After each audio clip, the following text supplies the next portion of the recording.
नज़्मों में जिनकी रूह बसती है, हर चुप्पी को आवाज मिलती है, झुके लफ्जों में क्रांति पलती है, ऐसे कवि की कलम अमर चलती है।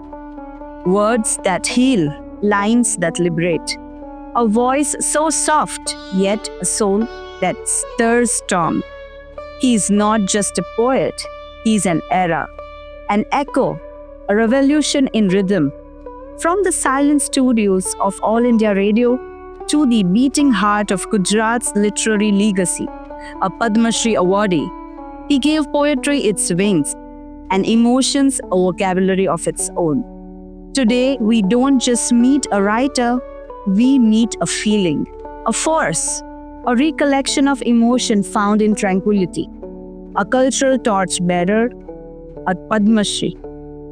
Poet whose ink has shaped identities, bridged generations, and brought hearts closer to their deepest truths.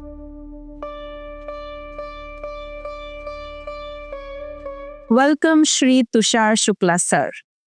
It's a deep honor to host you here, sir. Thank you, मैं भी बहुत खुश हूँ। The Architect's Diary.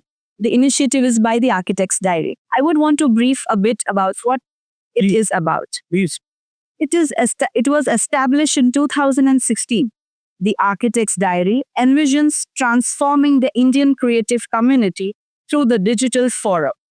The Architect's Diary has a digital footprint of 250 million plus on their effortfully built website and a social media platform with more than 1 million plus visitors on the website monthly. Oh It's a great amount of following. Hindi Through the unwavering commitment towards ethical journalism, illuminating knowledge for a better built environment, and empowering opportunities in digital forums, they aim to be driving force in shaping the new India. So let us begin, sir, from where your origins started and from where you became the person you are today. So my first question to you is that, which is the first poem, a story, something as a child which touched you, truly changed and brought a deep impact on you as a child? Which is that first story or a poem? Well बहुत साल पीछे जाके सोचता हूँ, बचपन में mummy ने जो कहानी सुनाई, जहाँ तक मुझे मालूम है ये कहीं मैंने पढ़ी नहीं, माँ कहाँ से ले आई होगी वो ही जानती है। और वो एक कहानी हमें कहती थी चांदा मामा की, और कहानी में कुछ इस तरह से बातें आती थी कि एक हिरन है छोटा सा, उसकी माँ है, वो कहीं घूम रहे हैं, हिरन चांद की ओर देखता है और उससे मन होता है कि मुझे चांद पे जाना है। हिरन की माँ सो जाती है तो चंदा मामा हिरन को अपने पास बुलाते हैं, हिरन कूद के मामा के घर चला जाता है।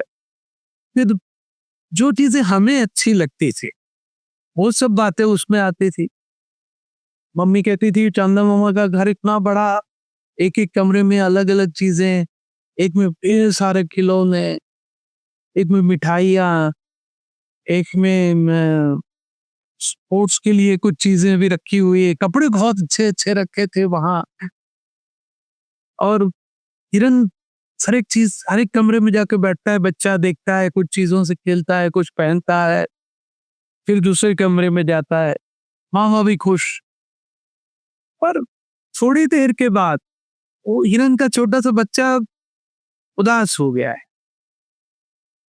मामा उससे पूछते हैं कि क्यों, ये सब नहीं अच्छा लगता तुझे? नहीं, मुझे ये सब अच्छा लगता है, पर मुझे मेरे घर जाना है, वहां मेरी माँ राह देखती हो। फिर मामा तो माँ से भी बढ़ के हैं, वो हिरन के छोटे से बच्चे को, अपने भांजे को एक बैग में वो सब चीजों में से जो उसकी पसंद के हैं वो रख के फिर वो ले आते हैं नीचे, तब तक वो माँ ढूंढती है बेटे को, और धीरे से चंदा मामा बच्चे को अपनी माँ के पास भेज देते हैं। बच्चा बहुत खुश है माँ को देख के। माँ पूछती कहाँ गया था, मैं ढूंढ रही थी। तो चंदा मामा घर गया, उन्होंने ये सब चीजें दी। माँ ने भी पूछा कि अच्छा नहीं लगता, तुम क्यों वहां नहीं ठहरे? तो कि नहीं, मुझे तुम बहुत याद आती थी, मुझे मम्मी के पास जाना, तो मैं वापस आ। आज आज जब आपने पूछ लिया है, इतने सालों में किसी ने पूछा नहीं, तो मैंने सोचा कि वो कौन सी चीज होगी जो मुझे छू गई मेरे बचपन में। तो ये कहानी क्यों छू गई होगी? माँ मेरी टीचर थी, नौकरी करती थी, पूरा दिन शान में लगी रहती थी। उसके पास जो कुछ भी इस वक्त निकलता था वो हमारे साथ इस तरह से गुजार। बातों में वही चीजें आती थी जो मेरे पास नहीं थी, और माँ को भी पता था कि ये चीजें बच्चों को अच्छी तो लगती है, पर हम लोग दिला नहीं पाते, तो वही चीजें वो कहानी में भी डाल देती। आज एक साथ इतनी सारी स्मृतियां आपने शुरू में ही जगा दी मन में। आई थिंक मैं समझ पा रही हूँ जिस खूबी से आप अपने बचपन की यादों को याद कर रहे हैं। इन टुडेज वर्ल्ड मतलब मटेरियलिज्म इतना ज्यादा है, जो इमेजिनेशन की जो आप बात कर रहे हो कि no you can give anything to anybody in your imaginations. The beauty of thoughts and thought provoking upbringing, ये बहुत खूब आपने बताया है कि जो आज के ज़माने में बहुत ज़रूरी है, जहाँ बच्चे खुद कुछ विजुअलाइज़ करें, जो उनको चाहिए वो महसूस करें, भले वो फिज़िकली हो या ना हो। And I think really makes a person a different human and the stories stay forever. बहुत सुंदर तरह से आपने जिस तरह से ये काव्या स्टोरी को बताया, I think I am deeply touched. I think I can start feeling this moon and the things around. And the same thing, in continuation to that, was your childhood filled with lots of books, or how was your childhood home and how was your surrounding around? जैसे मैंने बताया, मेरी माँ शिक्षण के क्षेत्र में, मेरे पिता खुद बहुत ही अच्छे सर्जक गुजराती भाषा के। घर में केवल किताबें, एक 1 रूम 1 किचन का घर। उस वक्त हम 3 भाई बहन थे और मम्मी पापा, तो किताबों से भरा भरा ये बचपन था। मैं उसे तब रिलेट कर पाया, टीन एज में जो कुछ भी मैंने पढ़ा था। एक एक किताब थी, कहानी की किताब थी, ये अफ्रीका की ऐसी बाल कहानियां। तो अब घर में थी तो इतनी बार पढ़ी होगी क्या पता। सालों बाद पहली बार जब मैं परदेश गया, हमारे पूज्य मुरारी बापू के आमंत्रण से मैं उनके साथ नायरोबी गया। नायरोबी में फिर कथा तो जंगल की एक ऐसे एरिया में थी जहाँ पास में ही एक सरोवर था, घने पेड़ वगैरह। और बापू ने कहा कि सबको घुमाओ, कोई बात, जो कथा के लिए आए उनको घूमना चाहिए। तो हम लोग घूमने गए। मैं घूम रहा हूँ जंगल में और मुझे ये लगता है कि जैसे ये सब कुछ मैंने देखा है। डेजा वो जैसा कुछ। और मैं सोचता हूँ मैं कभी आया नहीं, जीवन में पहली बार तो प्लेन में बैठ के यहाँ आया हूँ, मैंने कहाँ से देखा होगा अफ्रीका का जंगल। फिर आई कुड रिलेट कि मैंने जो किताब पढ़ी थी, जो कहानियां इतनी बार पढ़ी थी, वो सब चीजें मेरे मन में, जैसे ही आपने कहा वो इमेजिनेशन, तो जो मैं विजुअलाइज कर रहा, वो मेरे पास मेरे सामने जब आई तो मैं आई कुड रिलेट कि ये तो वही है जहाँ तो मैं आया हुआ हूँ। आया नहीं था, ये किताबों ने मुझे दिया। तो I was enriched by books. It's so beautiful in this virtual library world, जो फिजिकल बुक्स की जो महक है, जो खुशबू है, और जिस तरह से आप बोल रहे हो कि सबकॉन्शियस माइंड में the role it plays, I think it's really amazing, and we can see what fruits it bear for you eventually in the future. And then, as you said, that your early environment shaped you towards a emotional and a creative lens you have today. Because you being an artist, you being a writer, आपका जो नजरिया है हर चीज को देखने का वो अलग होता है. किस तरह से आपको लगता है कि आपके सिचुएशंस ने, सराउंडिंग्स ने उसको उस तरह ग्रो करने में हेल्प किया? जैसे माँ कहानी कहती थी, पिताजी तो सर्जक थे, तो वो तो हमेशा से ही उनका एक रूटीन था. वो रात को हम लोग भोजन के बाद उनके आसपास बैठते थे, वो पापा कहानी कहते थे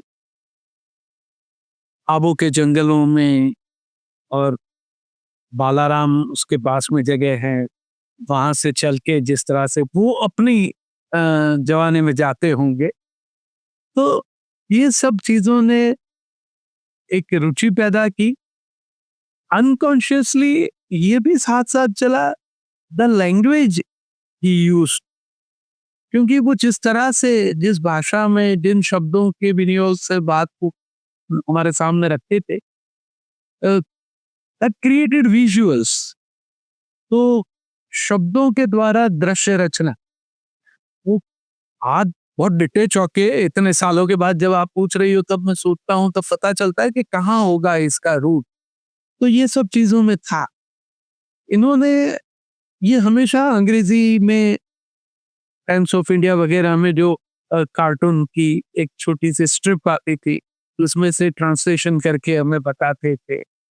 पड़ोस में एक परिवार था जिनके यहाँ अंग्रेजी में ये कॉमिक बुक आती थी, वो कहानी उनमें से ट्रांसलेशन करके हमें सुनाते थे.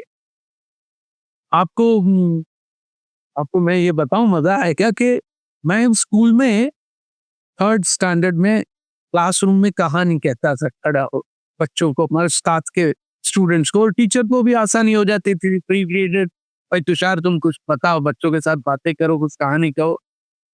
तब मैं ऐसी कहानी कहता था जो मैं उसी वक्त क्रिएट करता था, वहीं खड़े खड़े. उसके जो कैरेक्टर्स थे वो भी इंटरेस्टिंगली वो जो इंग्लिश कॉमिक के थे, जो कि मेरे गुजराती मीडियम के स्कूल के साथियों को पता नहीं थे. उस जमाने में सुपरमैन ने, बैटमैन ने, थॉर ने, क्या क्या, रॉबिन ने, कैसे कैसे लोग आते थे. अच्छा, मैं उन सबको एक कहानी में डालता. वाह. अभी आज एवेंजर वगैरह की जो सीरीज आती है उसमें ये सब एक्टर्स एक साथ में आते, मैं तो ये तब भी कर लेता था.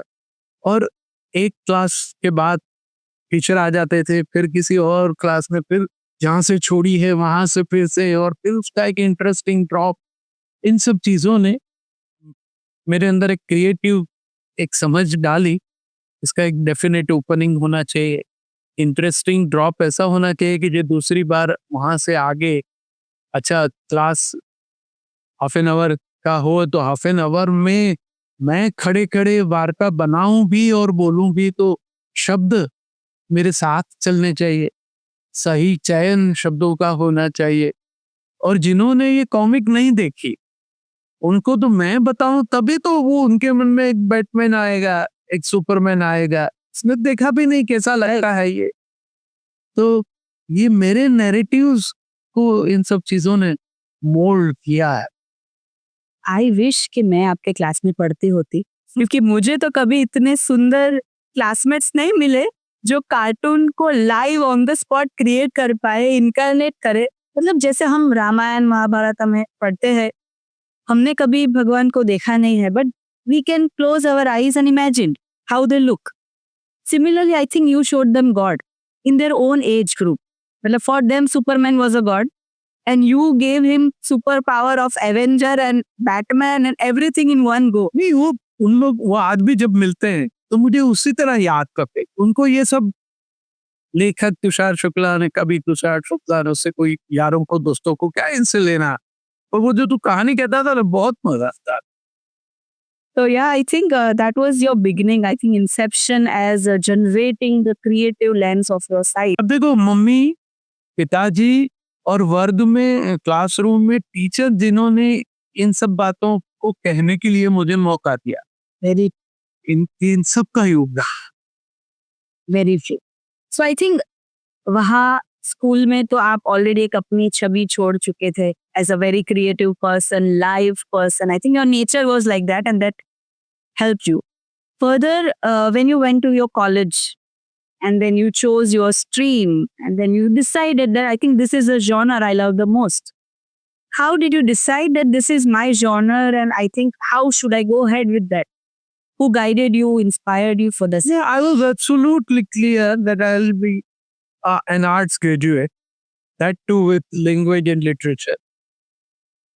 हमारे जमाने में मैं अहमदाबाद में सेंट जेवियर्स कॉलेज का स्टूडेंट, 110 के आसपास का क्लासरूम, 100 लड़कियां और 10 लड़के. तो हम 10 लड़कों को शुरू में फर्स्ट एंट्री देते थे. हम लोग आगे की बेंच में जाके बैठ जाते, बाकी सब में मैं. तो तब लोग कहते थे कि लकी, हाँ ये लड़कियों हो तो लकी को यार दोस्त कहते थे. साथ वाले बड़े बुजुर्ग उनमें से लोगों का कहना था कि इससे कोई तुम्हें फायदा नहीं होगा ये आर्ट्स में पढ़ना. और कुल मिला के एक मिडिल इनकम ग्रुप के फैमिली को ये बात पहले ही दिमाग में आती है कि फिर तू करेगा क्या, नौकरी कौन देगा. अब वहां शिक्षक थी तो टीचर बन सकता है अगर आर्ट्स में ग्रेजुएशन करेगा तो, पर उससे भी क्या होगा.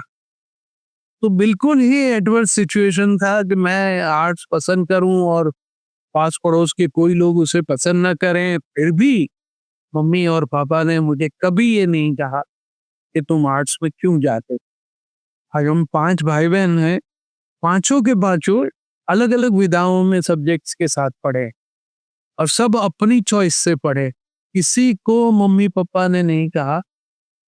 मम्मी पापा कभी कॉलेज में आए भी नहीं, देखा भी नहीं, पूछा भी नहीं क्या करते हो, कैसे पढ़ते हो. वो जो फ्रीडम और दैट कॉन्फिडेंस, वो जो उनका दिया हुआ हमें, और साथ साथ में सेंस ऑफ रिस्पॉन्सिबिलिटी भी आ गई कि अगर वो नहीं पूछते हैं तो उनको लगे कि नहीं सही डिसीजन लिया था, इस तरह से तो हमें पढ़ना चाहिए. तो हम पढ़े उस हिसाब से. खूब खूब बढ़िया आपका मतलब अपब्रिंगिंग, सराउंडिंग कह सकते उस जमाने के हिसाब से. बिकॉज उस टाइम पे इतनी awareness for the art and for this media and जिस तरह से आप आगे ग्रो हुए, उस टाइम पे वो लेंस नहीं था लोगों का. उसके बावजूद उन्होंने ये सपोर्ट किया. आई थिंक उसका कारण हो सकता है कि शायद वो एजुकेशनल बैकग्राउंड से थे. बिल्कुल.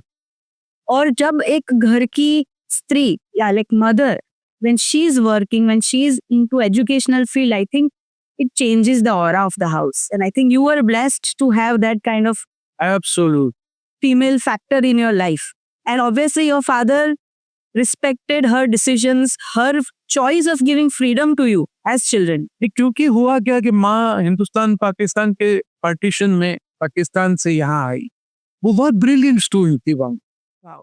वो डॉक्टर बन सकती, और यहाँ आके पूरा रीसेटलमेंट अपने परिवार को लेके आई थी. वो बड़ी नहीं, उन्होंने अपने भाइयों को भी पढ़ाया, सबको सेटल किया, बाद में शादी की. पिताजी ने जीवन में 5 साल मुश्किल से कहीं टीचर के रूप में नौकरी की, क्योंकि वो फ्रीलांस राइटर थे और अपनी मस्ती में ही रहना पसंद करते थे. दोनों ने मिलकर तय किया कि शादी करेंगे कि तो 2 में से एक काम करेगा और एक घर संभालेगा, क्योंकि बच्चों के लिए घर में किसी एक का होना जरूरी है.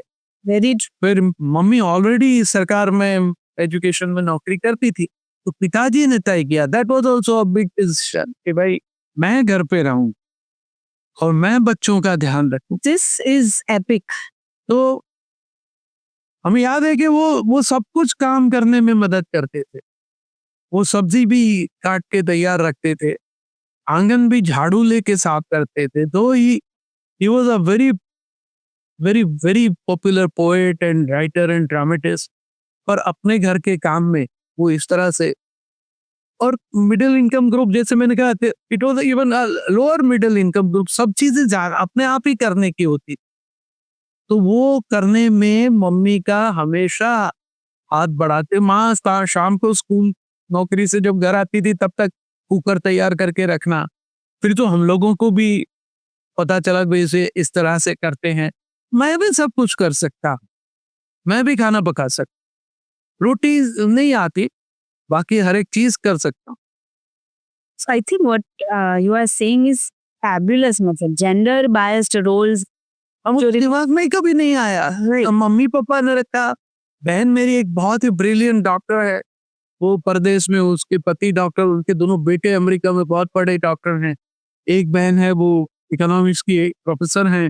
तो हमारे यहाँ सब एक साथ पढ़े, एक साथ एक जैसे, कोई फर्क नहीं, ना बेटा ना बेटी, ऐसा। Perfect family man your father was, and your mom was a perfect liberal female who's a modern perspective in the ethnic surrounding, I think, and that's the blessing you got. So, and I can see the difference you can give via this situation in the coming generations. So, how was your time at All India Radio, and how was that influence if you are working in All India Radio, there is too much of focus given on clarity of pronunciations and voice modulations and rhythms, and the situation at that time in All India Radio was really very different like today. So how did it mold you, and how did you sustain in that surroundings, that challenging situations?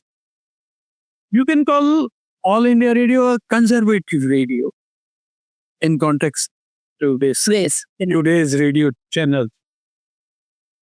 पर और मैं जब भी मैंने radio announcer के लिए written test दिया, audition दिया, इंटरव्यू दिए, बाद में सिलेक्ट हुआ और नौकरी में आया, मुझे कहीं स्पेशल एफर्ट नहीं डालने पड़े, क्योंकि मैं वैसे ही बोलता। मेरी भाषा शुद्ध रही है, शब्दों का चयन अपने आप ही उस हिसाब से है। इसके रूट में जाएं तो भी पता चलता है कि इतना सब कुछ पढ़ा है, तो शब्दों के साथ रिश्ता ऐसा रहा है कि मुझे एक ही चीज को 2-3 तरह से कहनी हो तो शब्दों की वैरायटी भी उपलब्ध मेरे मन में पहले से ही रहती है। इसलिए मैं हमेशा आज तो मैं भी पढ़ाता हूँ जर्नलिज्म के बच्चों को, रेडियो के बच्चों को। मैं उनको यही कहता हूँ कि खूब पढ़ो, ताकि आपका जो शब्द भंडोर है वो इतना समृद्ध होना चाहिए कि आपको ये सब वैकल्पिक शब्द भी पता हो और एकदम हैंडी हो। मैं कहता हूँ हमेशा कि मैं कभी शब्दों को इस तरह से बेवजह इस्तेमाल नहीं कर। मैं जेन्युइनली मुझे बता होता कि मुझे यही कहना है, उसके लिए पूरे विकल्प में से कौन सा शब्द सही होगा। और ये पूरी प्रोसेस में वक्त नहीं जाता मेरे मन के अंदर, क्योंकि मैं इतना अंदर से समृद्ध हूँ शब्दों के बारे में अपनी बात को व्यक्त करने। ये सब चीजें रेडियो में बहुत काम आई। रेडियो में 2 सेकंड्स का हिसाब है। रेडियो में अगर आप 15 सेकंड ना बोलो तो आदमी ट्यूनिंग करने लगे कि कहीं क्या हुआ, बिगड़ गया रेडियो। तो आप इस तरह से लंबे लंबे पॉज नहीं छोड़ सकते। एंड टुडे तो आई थिंक रिकॉर्डिंग्स भी चलते हैं ज्यादा, मतलब हाँ, तो लाइव है, उसी वक्त स्टूडियो में बैठे हैं, आपने फेड अराउंड किया आकाशवाणी नु अहमदाबाद वडोदरा केंद्र से आपने you just give a mock small candid talk you used to give at that time. the beginning of the radio हमारे स्टेशन का 354.6 मीटर से એટલે કે 846 किलोहर्ट्ज पर आकाशवाणी नु अहमदाबाद वडोदरा केंद्र से। तो अब इसमें अच्छा, ये आज भी बोल सकता हूँ ऐसे ही बिना देखे। उस वक्त भी बोलता था, पर रेडियो की एक तालीम ये भी थी कि रेडियो में ऑन एयर जो भी जाएगा वो लिखा हुआ और 2 अफसरों ने उसे चेक किया हुआ, कहीं से भी इतनी सी भी गलती नहीं रही। क्योंकि रेडियो के लिए ये कहा जाता था कि भाई ये तो रेडियो में आया है, अब रेडियो में आया मतलब झूठ हो ही नहीं सकता। तो इतनी एक्यूरेसी, उसके बाद ऐसे शब्दों में तो लिखी हुई बातें बोली जाती।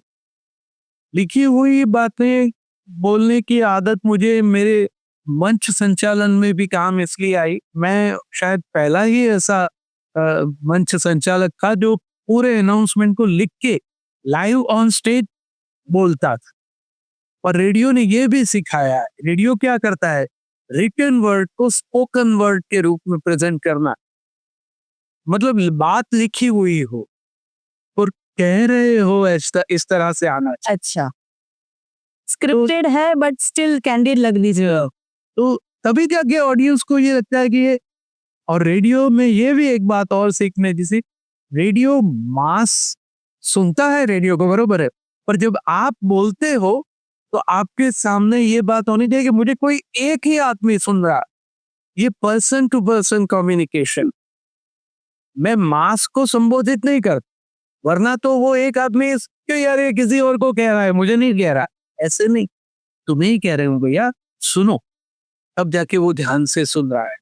तो ये सब चीजें ब्रॉडकास्टिंग की जो विशेष, हम लोग तो कहते थे कि ये जो रेडियो का माइक्रोफोन है वो प्रियतमा का कान है, जिसे आप प्यार करते हो उसके कान में बात करते, तब क्या क्या चीजें ध्यान में रखते हो, चिल्लाते नहीं, मिठास से बोलते हो, सही शब्दों का चयन करते हो, स्वर भार योग्य रहता है, प्रॉपर पॉजेस के साथ बात करते हो, और एकदम जो क्रमबद्ध विचार, क्योंकि फैल न जाओ आप बात करते करते, क्योंकि प्रियतमा जो है ना वो ज्यादा वक्त नहीं देती, उससे खुद बहुत बोलना होता है, तो आपको जितना वक्त मिला है उसमें बात को इस तरह से कह दो कि जो आपके मन में है वो सामने वाले के मन में उतर जाए और आपको जो चाहिए ऐसा रिएक्शन मिले। बस ये सब चीजें रेडियो के माइक्रोफोन के साथ काम करते हुए ध्यान में रखनी हो, हम करते थे, अब चलते हैं। आई थिंक उस टाइम पे जो सिचुएशन थी, it was like an authentic source of information. बिल्कुल। आज आप देखोगे रेडियो पे आए उससे पहले इंस्टाग्राम, इस पे कुछ ना कुछ आ जाता है, और उसमें कितना सही कितना गलत आई डोंट नो। और कोई रिस्पॉन्सिबल नहीं, बाद में आप कहोगे यार आपने ये रखा तो ऐसा तो नहीं हुआ, तो नहीं हुआ होगा, उस वक्त ऐसी इंफॉर्मेशन आई, हम ऐसा नहीं कर सकते। अगर आप समझो फ्लड आ रहा है और फ्लड के एरिया में एटमॉस्फेयर ऐसा होगा, वहां कलेक्टर ऑफिस में बैठा हुआ क्लर्क वहां से आसपास के गांवों को खाली कराने के बारे में ऑल इंडिया रेडियो को इंफॉर्मेशन देता है, that too on telephone line disturb है। यहाँ जो ड्यूटी ऑफिसर बैठे हुए वो गुजराती ना भी हो और सौराष्ट्र के या उत्तर गुजरात के गांवों का कोई नाम, उसकी प्रोनाउंसिएशन वो वहां कैसी करता है, डिस्टर्ब एटमॉस्फेयर में ये क्या सुनते हैं, और ये लिख के अनाउंसर को देते हैं, और अनाउंसर अंदर जाके कहता है कि भाई ये गांव को खाली करना है। अब कहीं पर भी थोड़ी भी चूक अगर हो गई, क्या हालत हो। आई थिंक हम छोटे थे और वो खेलते थे ना गेम टेलीफोन कि कान में जो बात पड़ी है बाजू वाले ने कुछ और सुना और फिर और सुना, बट स्टिल तो भी इतना ऑथेंटिक डेटा ट्रांसफॉर्मेशन उस तरह जब हो रहा था, I can really respect all the radio artists for that time, and obviously the way you've been a director for the same. I think your role was a pivotal role in that situation, sir. So iske baad, if I want to ask you, who was your greatest guide and mentor, like in this whole scenario situation?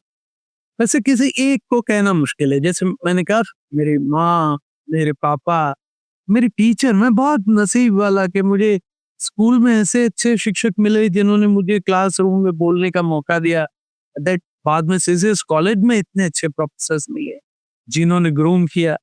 फिर school of languages में गया masters करने के लिए, वहां गुजराती साहित्य के बड़े बड़े सितारे थे जो हमारे अध्यापक थे, उनसे सीखने का मौका मिला साहित्य को।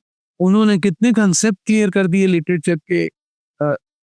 एक अनिरुद्ध ब्रह्मभट्ट स्वर्गीय, उन्होंने वो तो क्लासरूम में कभी कविता का रस दर्शन ऐसा करके पढ़ाते नहीं थे, वो कहते थे कविता को ठीक ढंग से पढ़ो, लाउडली पढ़ो, उसके विराम चिन्हों को ध्यान में रखते, तो कविता स्वयं अपने आप को खोल देती है, इसके लिए ज्यादा एफर्ट नहीं करना। ये सब चीजें हम सीखे। एक प्रोफेसर मेरे डॉक्टर योगेंद्र व्यास, वो भाषा विज्ञान के प्रोफेसर थे, तो उनके कारण वर्धा में भाषा से रिश्ता था मेरा, और उसका भी कोई विज्ञान होता है, राइट, ये लिंग्विस्टिक साइंस की अगर बात करें, वो उनसे सीखा। So I think I'm glad that you get the best. I mean, that's even today, and maybe from your past times, you've got the best set of inspirational personas in your life. And that's the reason why you have a very different take on every topic. And after understanding you a lot, I think love, relationships, and emotions. I think these are your very strong fortes. Out of so many, this is something I think maximum people relate to, and you've done fabulous job on making people understand what it is about. So my next question is that, how has love evolved in your life, and how do you feel that modern love differs from the classical one? फिर से वही 40 साल पुरानी कथा है। जब खुद पहली बार इसको इतनी निकटता से महसूस किया कि ये प्यार क्या है। जिसको मैंने चाहा उसे मैंने जब कहा, तो ये जो मेरी आर्ट ऑफ कम्युनिकेशन की पूरी स्किल है, वो मिजरेबली फ्लॉप उस हिसाब से हो गई कि आज वो पत्नी है मेरी, वो मुझे कहती है तुमने कहा नहीं था कि तुम मुझे प्यार करते हो। मैंने बोला नहीं, मैंने उस वक्त जो नहीं कहा था। बोले वो इतना सीधा नहीं था कि पता चले कि तुम ये कहना चाहते हो।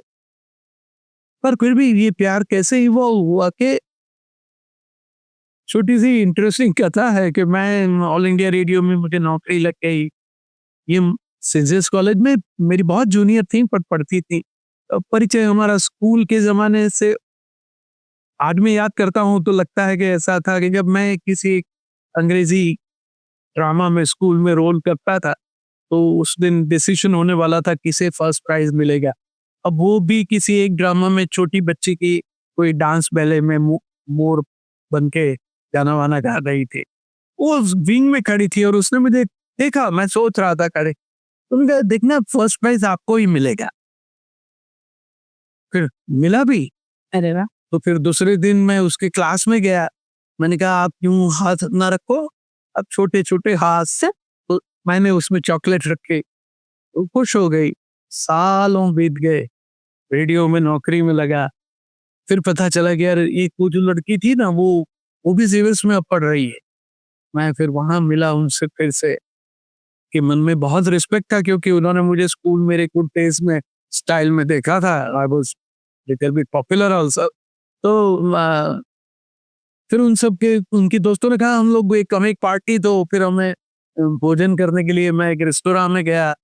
फिर मैंने कहा कि नहीं आप लीजिए ज्यादा लीजिए।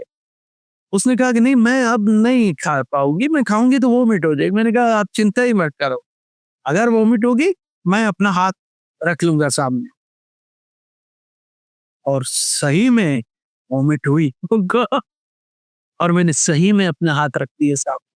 सीरियसली आज सोचता हूँ तो उस जमाने में उनके हाथों में मैंने जो चॉकलेट रखे थे, फिर इस सिचुएशन में मैंने अपने हाथ सामने धर दिए।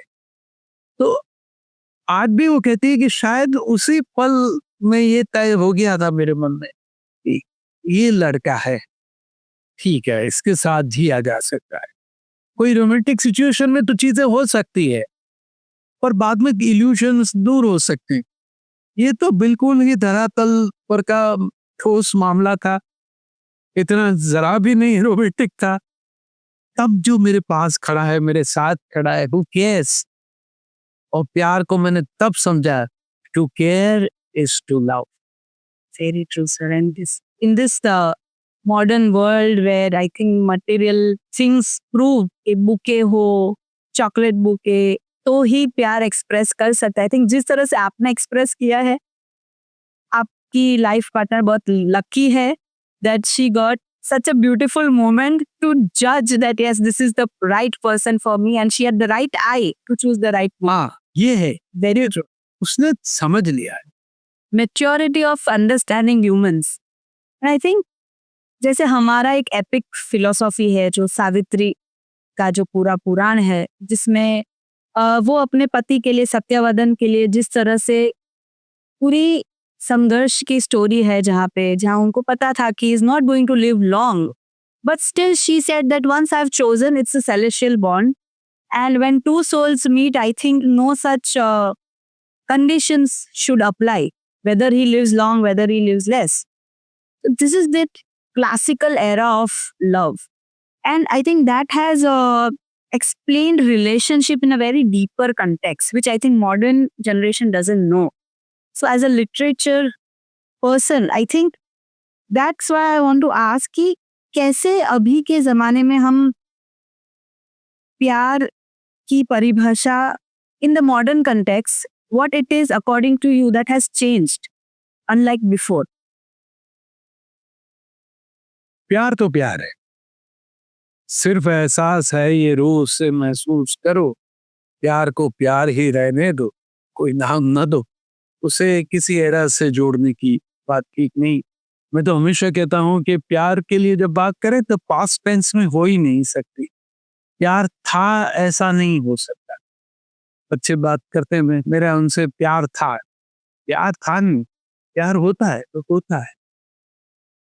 वो आपके साथ है कि नहीं है, उसके हिसाब से आप जज करोगे कि प्यार है कि नहीं, फिर तो वो बहुत ही व्यक्ति केंद्रीय बात हो गई। प्यार तो एहसास है। तो नई पीढ़ी पुरानी पीढ़ी ऐसा तो कुछ नहीं, पर नई पीढ़ी भी अब तो बहुत सोचती हैं, बहुत समझदार हैं, शायद वो उनकी प्रायोरिटी लिस्ट बहुत क्लियर है, इसलिए वो तय कर लेते हैं कि इस मामले में मैं समाधान नहीं करूंगा, मैं करूंगी कुछ। Right. तो वो चीजें शायद हमारी पीढ़ी से अलग हैं।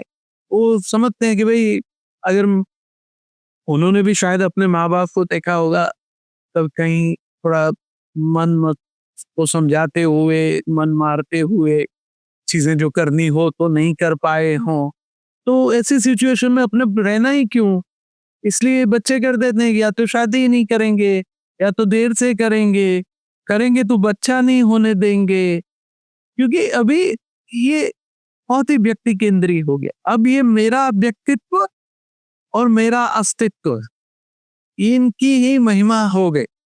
अब प्यार में दो तो होते ही नहीं है, प्यार में तो एक ही होते हैं। Very इनका या मेरा, ऐसा क्या, हमारा। हमार। आपने कहीं पे कहा है कि संबंध और संबंध का जो डिफरेंस है, हाँ, संबंध में हम लोग क्या करते हैं कि समबंध दोनों एक दूसरे के साथ एक ही तरह से एक ही मात्रा में जुड़े, वहां बांधने की बात नहीं है। जो बंध गया वो स्टेगनेंट है, फिर उसमें कहाँ से, वो तो बहते पानी का मजा है, उसमें कोई खुशबू हो सकती है। ये बंधा बंधा सा है, उसमें तो दुर्गंध ही आने वाली है। ये सब चीजें रिश्ते में भी यही होता है। ऐसा लगता है कि मैं उड़ना चाहती थी, फिर ये आप मुझे पहले जैसा प्रेम नहीं करते हैं, अब ये पहला जैसा कौन सा, बाद में इसमें क्या कुछ होता है। होता यही है कि आपकी कुछ अपेक्षा थी, उस हिसाब के से देखे तो ऐसा नहीं हो पाया। इसके हजार कारण हो सकते हैं, कुछ तो हम खुद भी जिम्मेदार हो सकते हैं।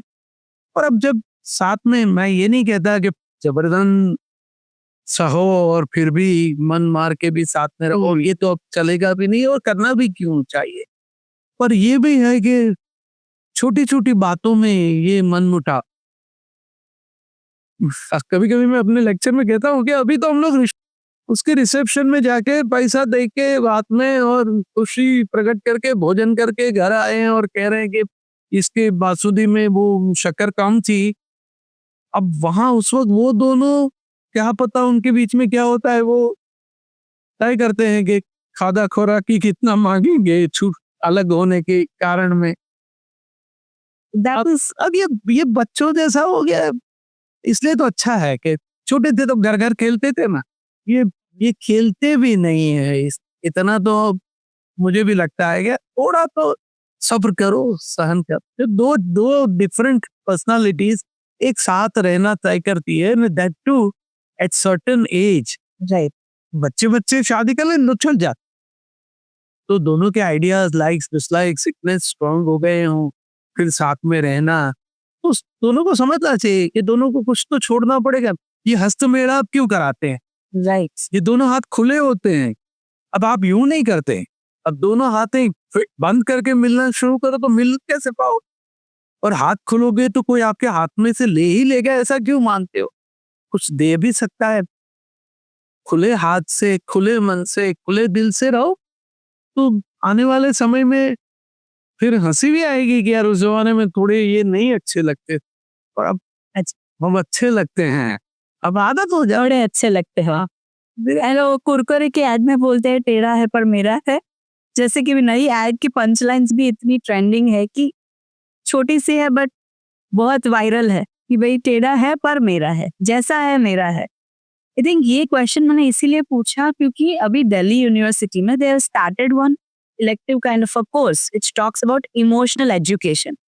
क्योंकि लोग बाकी हर चीज को पढ़ सकते हैं बुक्स में, कहीं ना कहीं there is a theory, there is a standard to follow, but the most important part of somebody's life is nowhere guided or nowhere written. If there is some specific guidance, some clarity, ki which is the aspect I should be looking for my life in all the aspects, in the various genres, life partner, my career growth, or maybe my educational stresses, my my relation with my parents, ऐसे कोई भी तरह के course अगर शुरू होते हैं तो I think people will be more sorted जो सारे चैलेंजेस अभी की जनरेशन में है। And I think it's a very crucial step they are trying to take कि जहाँ पे कोई एग्जाम नहीं हो, इसमें they will directly give marks on the basis of practical understanding of this emotions. बहुत अच्छी बात है। यहाँ भी एक दो इंस्टीट्यूट ने मुझे भी कहा है कि तुषार भाई आप लव गुरु के रूप में बातें करते हैं, आपकी किताबें प्यार के ऊपर की हैं, तो यही है कि दो दो लोग साथ में खुश रह के कैसे जी सकें, इसकी बातें क्यों नहीं सिखाई जाती। वेरी सिखाई तो पहले भी नहीं जाती थी, सीख जाते थे क्योंकि उनके पास उनके पिताजी के वो जो उदाहरण थे उसमें गलतियां भी थी, वो समझते सुधरते करते करते।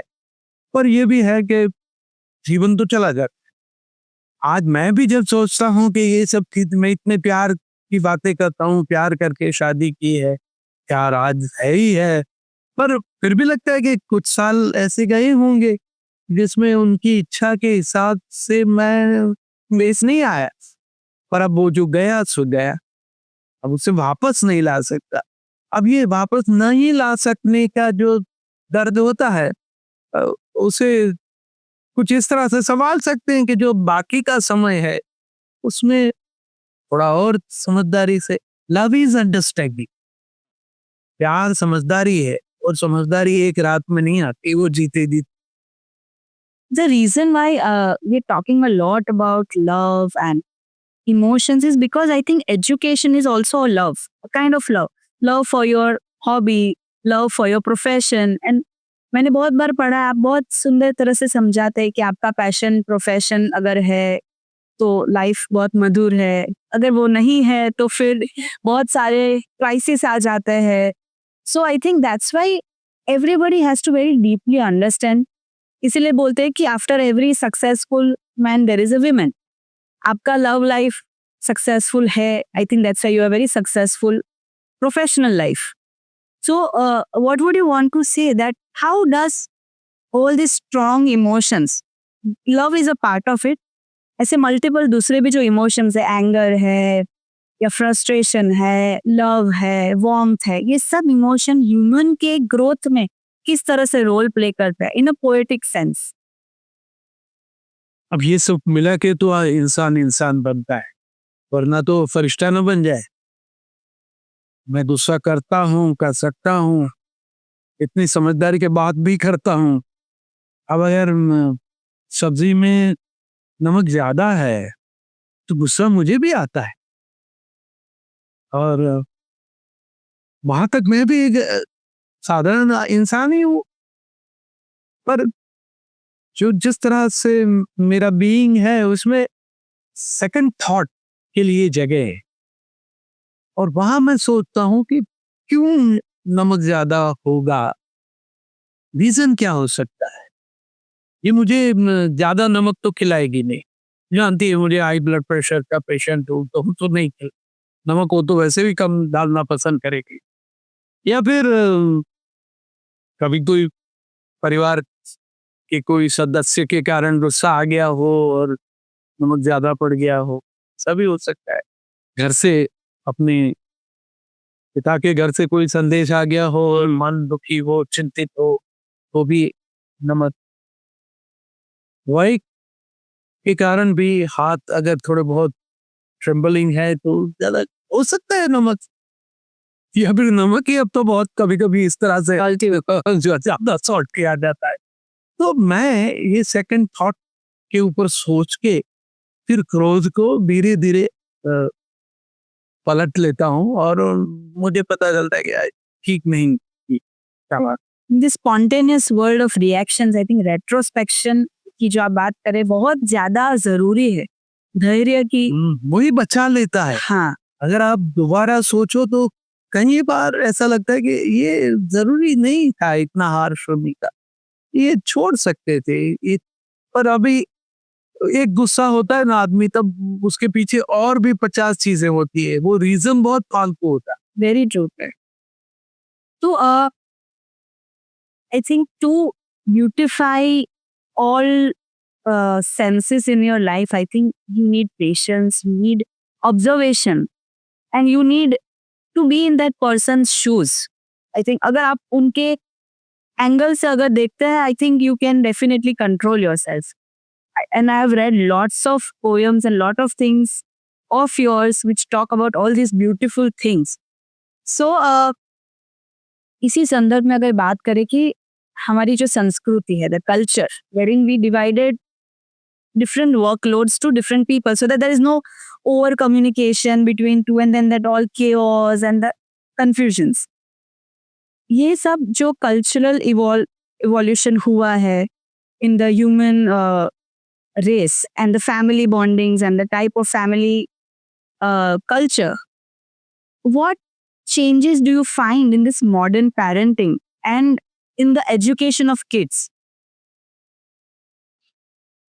अब देखो, जैसे मैंने कहा, मेरे अपब्रिंगिंग में मेरे मम्मी पापा का कंट्रीब्यूशन, शिक्षण के प्रति उनका दृष्टिकोण, कुछ लोग आज भी समझ नहीं पाते। मेरे बहुत सारे वीडियो घूमते हैं। एक वीडियो में मैंने कहा है कि मैं होमवर्क नहीं ले जाता।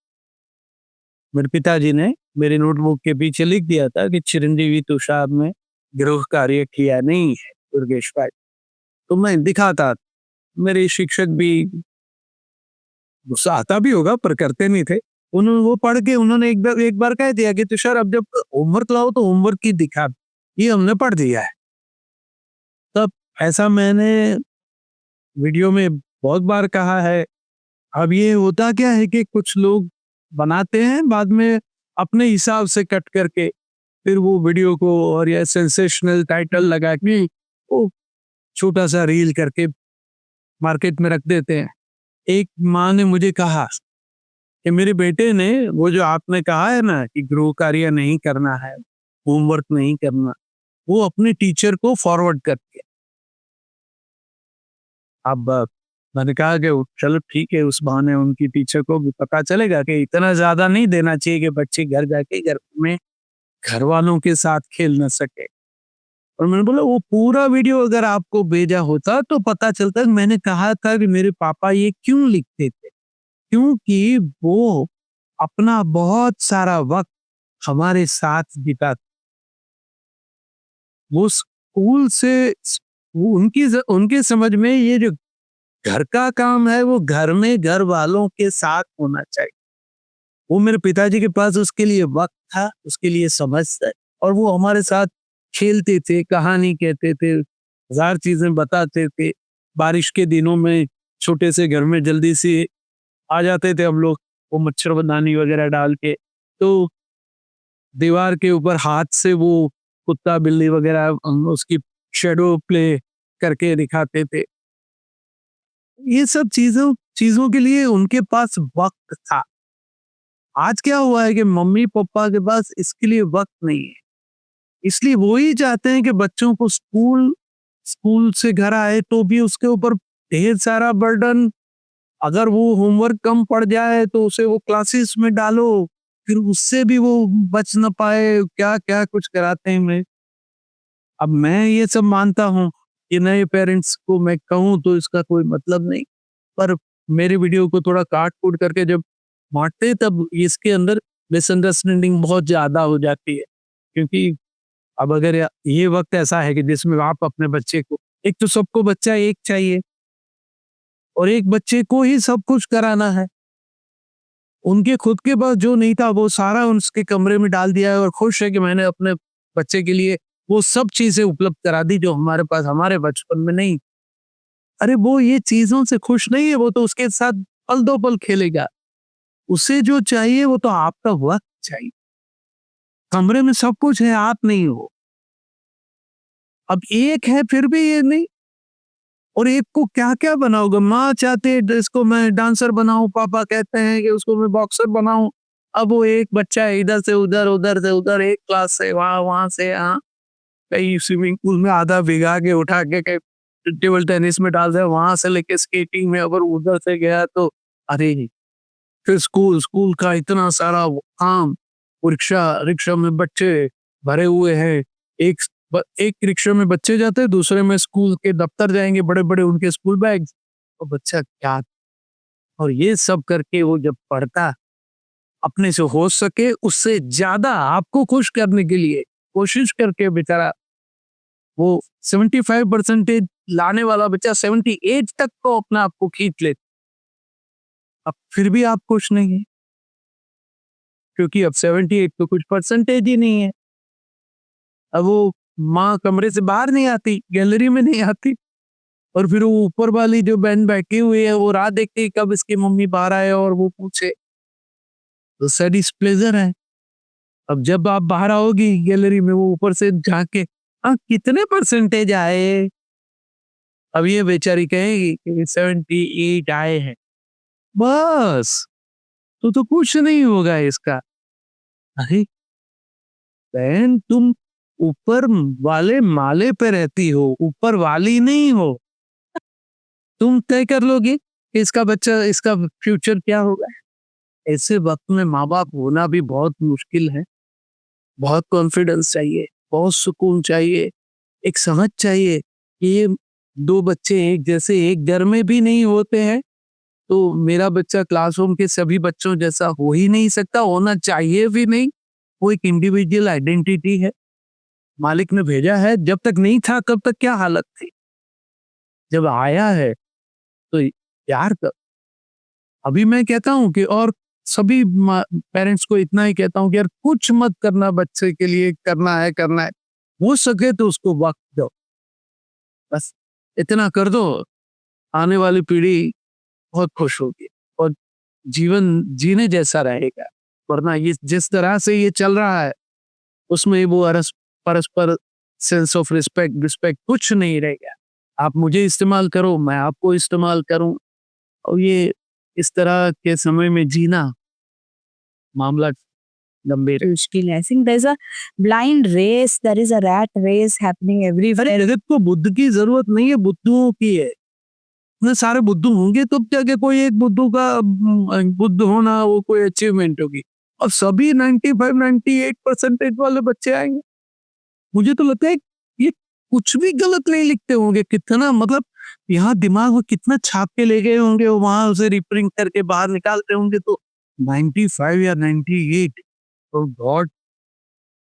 And I'm glad. I think it बीच में there was an era there was too much of pressure. Then eventually via the people like you there has been a lot of awareness happening कि ये बच्चे हैं, कोई astronauts नहीं है, कोई दूसरे ग्रह से आए हुए एलियंस नहीं है।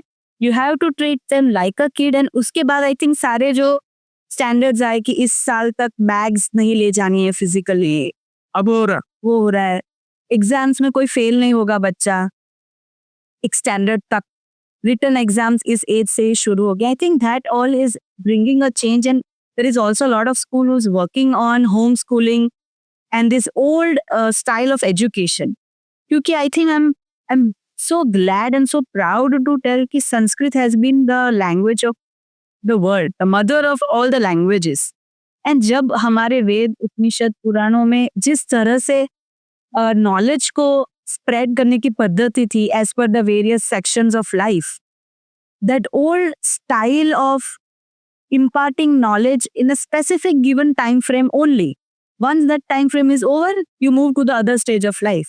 वो जो beauty है, I think via a lot of people like you, it is coming up and I think the way you beautifully mention कि अभी के समय में सबसे ज्यादा अगर कुछ चाहिए तो वो है time, the crunch of time in every relation.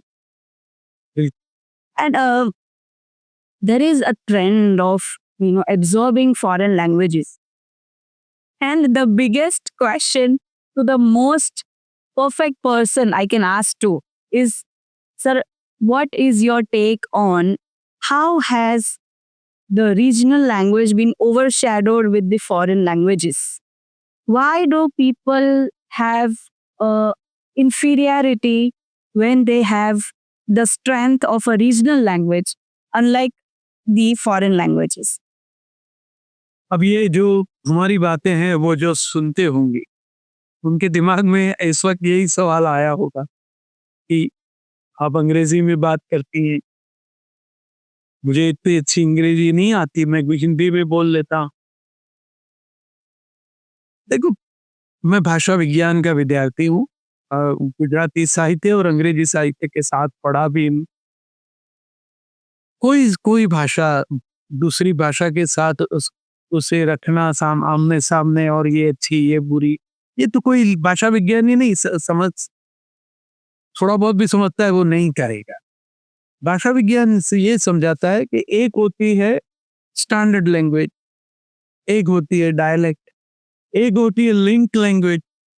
Link language वो है जो आपके रोज बरोज के काम के लिए आप जिसका उपयोग करते हैं, वो लिंक लैंग्वेज है.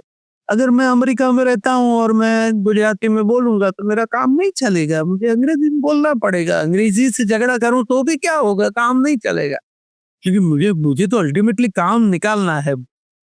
तो लैंग्वेज इज अ टूल, वो आपको कनेक्ट करने में, कम्युनिकेशन बढ़ाने में काम आने वाली चीज है. वो अपने सराउंडिंग के हिसाब से हर एक आदमी उसका उपयोग करेगा. छोटा सा बच्चा भी आजकल ये मल्टी स्टोरी फ्लैट्स में नीचे खेलने जाते हैं, वो जब अपने घर में आते हैं तो उनके घर की भाषा अगर पंजाबी है तो भी उसकी जबान में थोड़ा अंग्रेजी, फिर पड़ोस के गुजराती का भी 2 शब्द अंदर आ जाएगा. वो मिक्स लैंग्वेज इस्तेमाल करते हैं. तो इससे कोई झगड़ा नहीं है कि ये क्यों करते हैं, काम निकालना होता है. मुझे अगर मेरे घर पे काम करने के लिए राजस्थान का एक लड़का चाहिए, अब वो छोटे से गांव से मेरे घर पे काम करने आया है और मैं उसे कहता हूँ भाई तुम वो गीजर की स्विच बंद कर दे, गीजर की स्विच ऑफ कर देना. वो जाता है गीजर की स्विच को ही बंद करता है. उसकी वहां गीजर नहीं है, स्विच अब तो आ गई होगी, पर ऑफ करना क्या वो उसे किसने सिखाया? भाषा तो कान की कला है, वो सुनते सुनते आ जाएगा. मैंने तो परदेश से जाते हुए देखा है कि अब हम पढ़े लिखे लोग प्लेन में न्यूयॉर्क नजदीक आता है तब पूरा एक सेंटेंस मन में डिजाइन कर लेते हैं कि अगर वो इमिग्रेशन ऑफिसर पूछेगा तो जवाब में किस तरह से कहना है कि मैं यहाँ क्यों आया हूँ, क्योंकि अगर वो कन्विंस नहीं हुआ तो वहां से भी वापस भेज सकता है. और मेरे ही साथ में बैठी हुई एक अनपढ़ महिला, बूढ़ी महिला अपने परिवारजनों के पास आई है, बेटे के वहां बच्चा हुआ है, और वो इतने कॉन्फिडेंस से बैठी है. वो एयरपोर्ट पे उतर के सीधा इमिग्रेशन ऑफिसर के सामने खड़ी रह जाती है. अब वो अपनी गरज से पूछता है, उसे समझ में आए उस हिसाब से, और मासी तो सीधा ही कह देती है सन बेबी. उसे मालूम है बात 3 महीने तक वापस नहीं जाने वाली, उसमें बात है ये भाई. तो क्योंकि चीजें ऐसे ही जबान सीखी जाती है, इसलिए लैंग्वेज से मेरा कोई झगड़ा नहीं है. गुजराती, हाँ, पर गुजराती केवल भाषा नहीं है, वो मेरी पहचान, वो मेरी संस्कृति. जब आप किसी को कहते हो कि आप गुजराती हो, इसका मतलब वो गुजराती बोलता है ऐसा नहीं है, उसके साथ साथ वो उसका पूरा गुजराती होना, मेरा पूरा कल्चर, मेरी वहाँ की ज्योग्राफी, मेरे यहाँ का भोजन, मेरे कपड़े, मेरे उत्सव, मेरी उसको मनाने की रीत, सब कुछ मिला के मैं एक गुजराती बनता हूँ. अब वही मैं छोड़ दूं? दुनिया में लोग अब अपना रूट्स ढूंढने में पड़े हैं. जिनके पास रूट्स नहीं है वो लोग परेशान है कि मैं ओरिजिनल कहाँ का हूँ. अगर मेरा रूट मेरी भाषा के जरिए किसी को पता चलता है कि ये तुषार गुजराती लड़का है, तो बुरा क्या है? केवल नाम से क्या होगा? अपना एक एड्रेस भी तो होना चाहिए ना। ये मेरा एड्रेस है और मैं अपना एड्रेस कैसे खो दूं? સુખનું સરનામું ઘર ને ઘર એટલે આપણું વ્યક્તિત્વ. Sir basically I completely understand you mean to say कि लैंग्वेज इज अ मीडियम. जैसे एक बच्चा ना ABCD जानता है ना क ख ग जानता है, वो सिर्फ उतना जानता है कि उसकी माँ उसको जो भी चाहिए बिना बोले समझ जाएगी, जो भाषा प्यार की है, जो भाषा अंडरस्टैंडिंग की है. And I think that is something, जैसे झवेरचंद मेघानी ने उस टाइम पे बहुत लोगों को इंस्पायर किया पेट्रियोटिज्म के लिए. जस्ट जिस टाइम पे वो एरा था जहाँ पे इतनी सारी मुश्किल सिचुएशन में लोगों को जागरूक करना था, आई थिंक हर एक इंसान शायद वो नहीं समझ पा रहा था कि हर शब्द वो क्या कह रहे हैं, पर शायद वो जज्बे को समझ रहे थे. और जैसे आप बोले कि कोई औरत अगर वीजा के लिए जा रही है और अगर सिर्फ साइन लैंग्वेज से बताती है, वो इमोशन वो समझ जाए, दैट्स इट. एंड अगर वो इमोशनल क्लैरिटी हर एक में है तो लैंग्वेज इज अ मीडियम. और आपने एक बहुत अच्छे से एक एग्जांपल दिया था कि एक बच्चे को स्कूल में फाइन दी गई, मतलब कि भाई यू हैव टू पे a fine because you used Gujarati in your class. उस पे आपने बहुत सुंदर तरह से मतलब कुछ कोट किया था. नहीं, मैं इसलिए कि अब कुछ स्कूल ऐसे होते हैं जहाँ हो बच्चे, अब जैसे गुजरात में हो तो बच्चा गुजराती जानता है तो स्कूल में जाके खेलते खेलते आपस में बात करते गुजराती में बोल लेता है. अब स्कूल भी ये चाहता होगा कि भाई इंग्लिश स्पीकिंग में जरा फ्लुएंसी आए, इसलिए ऐसे रूल लगाते होंगे कि भाई बच्चों को इस तरह से कहते होंगे भाई आप देखो गुजराती में नहीं बोलना है या इंग्लिश में ही बोलना है, गुजराती बोलोगे तो फाइन भरना पड़ेगा. अब मेरा और कोई झगड़ा है ही नहीं कभी, पर मैं यही कहता हूँ ये जो फाइन वाली बात है ना वो समझने, वो गले से नीचे नहीं उतरी. क्योंकि वो बच्चा है ना, वो एक समझ उसके मन में ये हो जाती है कि गुजराती बोलना दंडनीय अपराध है. मतलब कि अगर अंग्रेजी बोलेंगे तो कोई बड़ी बात है और गुजराती बोलेंगे तो फाइन होगा. ये ठीक नहीं है. और ऐसा कैसे चल सकता है? मैं अपना बच्चा अगर अपने घर में गुजराती बोलता है, पड़ोस में लोग के साथ खेलते हुए गुजराती बोलता है, तो स्कूल में आगे फर्स्ट एक्सप्रेशन उसका जो है उसको गुजराती में ही आएगा. अगर आप जिद करोगे किसी भी गुजराती मीडियम के बच्चे को या गुजराती बच्चे को कि अंग्रेजी में जवाब दो, तो वो अंग्रेजी नहीं आती, ऐसा नहीं है. होता क्या है कि आपने अंग्रेजी में सवाल पूछा, वो मन ही मन उसे ट्रांसलेट करता है, फिर उसका आंसर तैयार करता है गुजराती में, फिर वो उसका मन ही मन ट्रांसलेशन करता है और वो बाद में आपको बताता है उसका जवाब. तो that process itself it will take time. तब आपको लगता है बच्चा स्लो है, वो स्लो नहीं है. उस अभी एक टेलीविजन चैनल ने एक छोटी सी एड बहुत अच्छी बनाई है जिसमें इसी तरह से स्कूल में बच्चे को लेके यंग पेरेंट्स आए हुए हैं और वो प्रिंसिपल उससे इंग्लिश में बोल देती भाई व्हाट इज योर नेम. अब वो बच्चा जवाब ही नहीं दे रहा. फिर वो अपने पापा से वो लड़की हिंदी में बतियाने लगती है, तो फिर वो मैडम समझ जाती है. मैडम फिर बोला बेटी तुम्हारा नाम क्या है, और फिर वो जो छोटी सी बच्ची खुल के बातें करती है.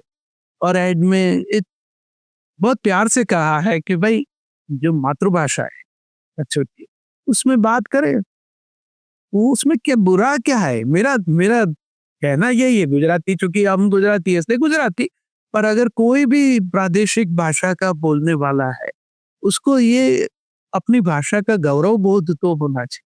अगर वो मन ही मन समझ जाता है कि चलो उसके मन में जो कुछ हो गया, अंग्रेजी बहुत बड़ी बढ़िया बड़े लोगों की जबान है, ठीक है, और मेरी भाषा वो कुछ जरा नीचे है.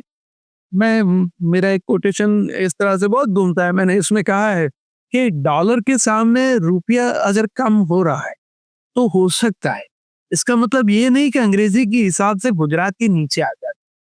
क्या खूब है सच में. मतलब ये जरूरत है लोगों को दिल में बिठाने की कि भाषा सिर्फ एक मीडियम है, वो आपकी आइडेंटिटी नहीं है और आप कोई भी भाषा में कुछ भी कर सकते हैं. देयर इज भाषा बैरियर. किसी एक भाषा का आना उससे आपके इंटेलिजेंट होना, आपकी विद्वत्ता का उससे कोई रिश्ता नहीं।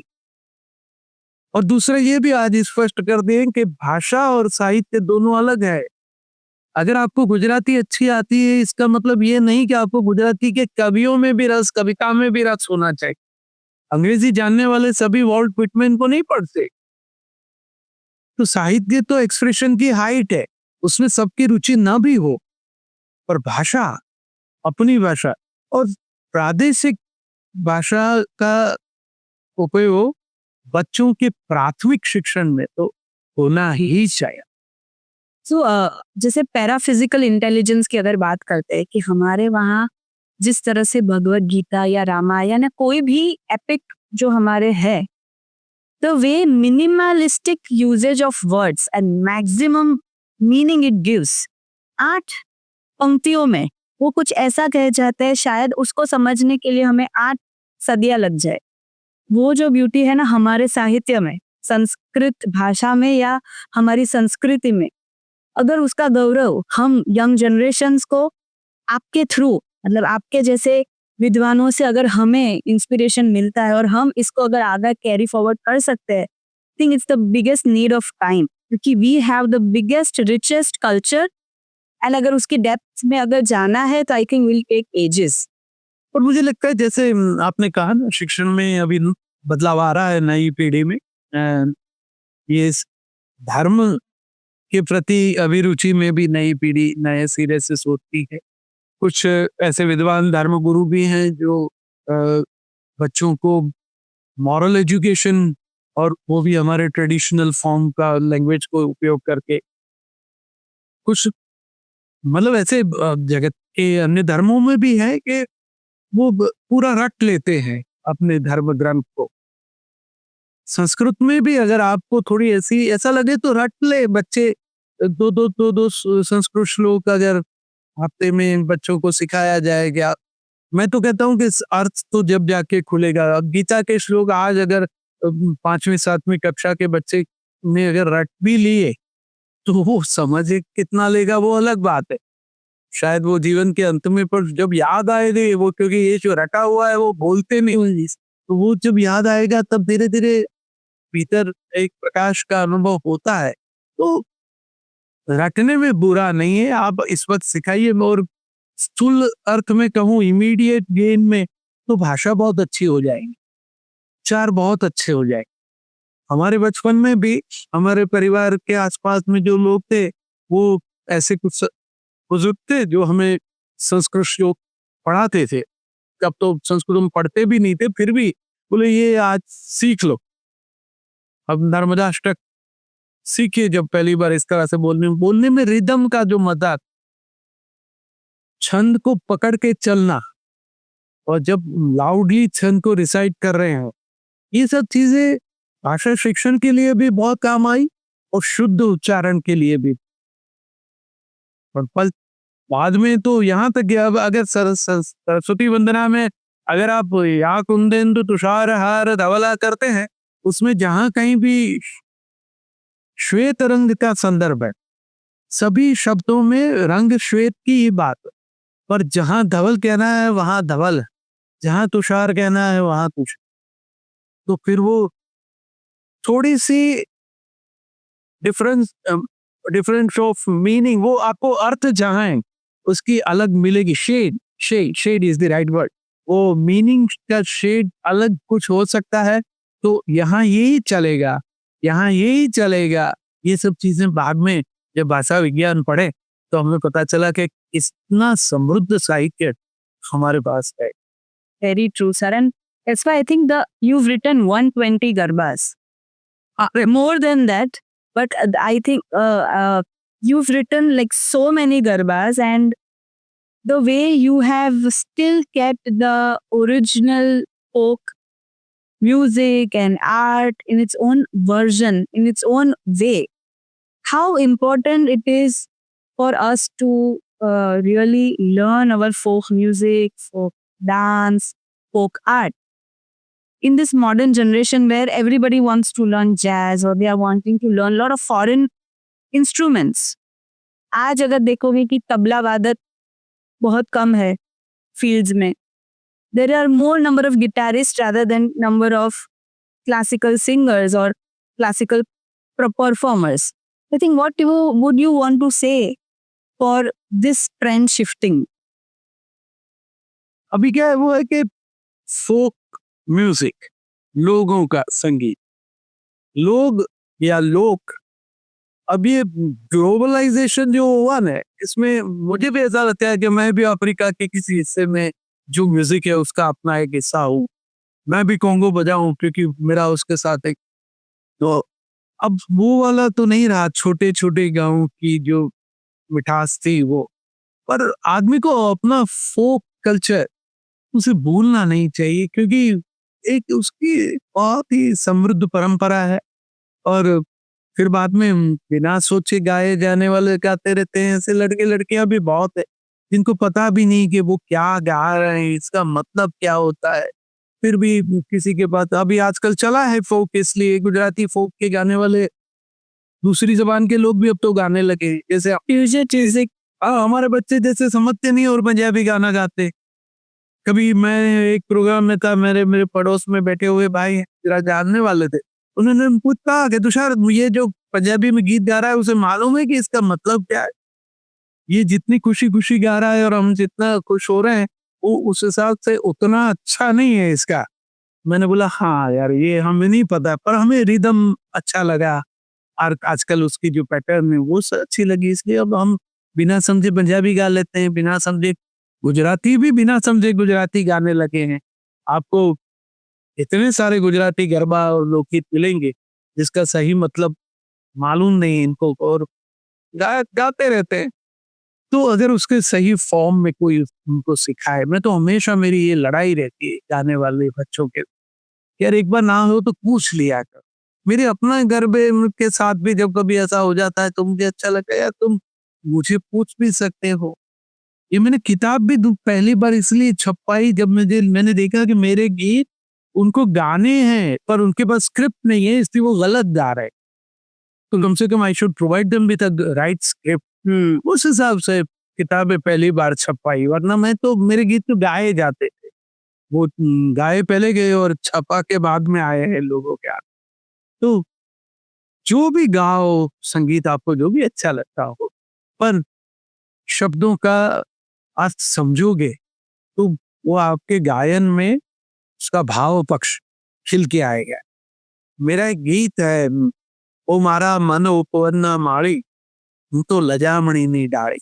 एक लड़की शादी करके अपने ससुराल में आई है, वो अपने पति को कहती है कि मैं तो छुई मुई सी हूं, मुझे अभी आदत नहीं है, मैं बुझा जाऊंगी, शर्मा जाऊंगी, मुझे खुलने के लिए वक्त लगेगा. तो उसमें तुम लोगों का सहयोग चाहिए. सहयोग नहीं मिलेगा अपनी ससुराल से तो वो बात नहीं बनेगी.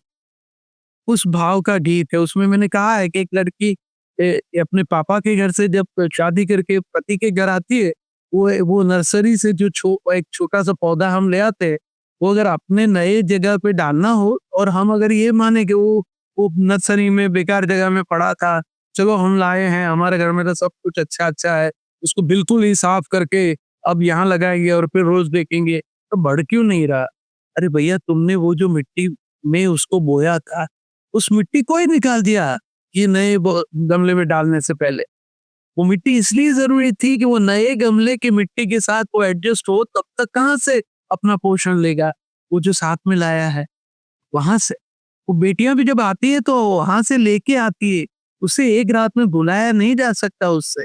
अब तुम अगर जिद पे उठ जाओगे नहीं हमारे घर की बात, सब ऐसा नहीं होता. और अगर ऐसा करो और वो रिएक्ट नहीं कर पाती है तो उसके मन में वो पीड़ा तो हमेशा के लिए रहेगी, फिर वो कभी भी आपकी नहीं होगी. तो ये गीत जब गाने के लिए कविता कृष्णमूर्ति जी को कहा, हमारे सौम्य श्यामल मेरे कंपोजर, कविता जी ने तो इतनी सुरीली है, उनको क्या कहना, वो तो स्क्रिप्ट देवनागरी में लिखी गा लिया उन्होंने. फिर उनको लगा कि यार इसका कोई मतलब ध्यान से समझने जैसा है. पूरी कविता को फिर से बहुत ध्यान से उन्होंने समझा कि ये क्या कहना चाहते हैं, और फिर उन्होंने कहा कि मैं इसे रीटेक करना चाहता हूं. फिर जिस तरह से उन्होंने गाया है वो रिकॉर्डिंग अगर आप सुनो तो आंखें भीग जाएगी, ऐसा लगेगा कि वाह। अभी मुझे मैं ये जो सम्मान समारंभ था दिल्ली में तब मिला, मैंने कहा कि नहीं तुषार भाई वही था कि बिना समझे गा लेते हैं हम लोग, मुश्किल नहीं है। अभी इतनी सारी जबानों में गीत गाते हैं और सिनेमा के गीतों में हर बार समझने के लिए, पर अगर कविता को समझे तो उसका भाव गायन में भी, सुरों में तो प्रकट होता ही है, हमारे गान में भी प्रकट होगा। तो सुनने वाले के साथ एक circle of communication complete. Very true. तो कमिंग ऑफ इट कि जैसे अभी जो मॉडर्न फ्यूजन्स की जो आप बात करो, जहाँ कुछ ओरिजिन नहीं है, that is a random pick and drop of multiple things and then उसको खिचड़ी बनाते हैं, बट खिचड़ी में भी अलग अलग फ्लेवर्स होती है। इसी तरह जिस तरह से अभी खिचड़ी का कोई एज सच फ्लेवर रहा ही नहीं, वो चीज थोड़ी सी बहुत ट्रेंड में चल रही है, जहाँ पे आप जैसे विद्वान कह सकते हैं कि you know there has to be some sense of direction and there has to be some kind of collaborative thought process which takes you towards a fusion. Attire se lekar when you're performing and till the point you're composing, the whole process, the change of energies which happen when you are presenting that song physically and verbally, there has to be a sense of understanding of the whole story which is going to be narrated via a song. And sir, coming of that, I want to know कि अब तक तो सब कुछ हम physical humans ही करते थे ये सब। In this era of artificial intelligence, virtual world and social media, जहाँ रिलेशंस भी वर्चुअल है, हर चीज भाड़े पे लिए जा सकती है।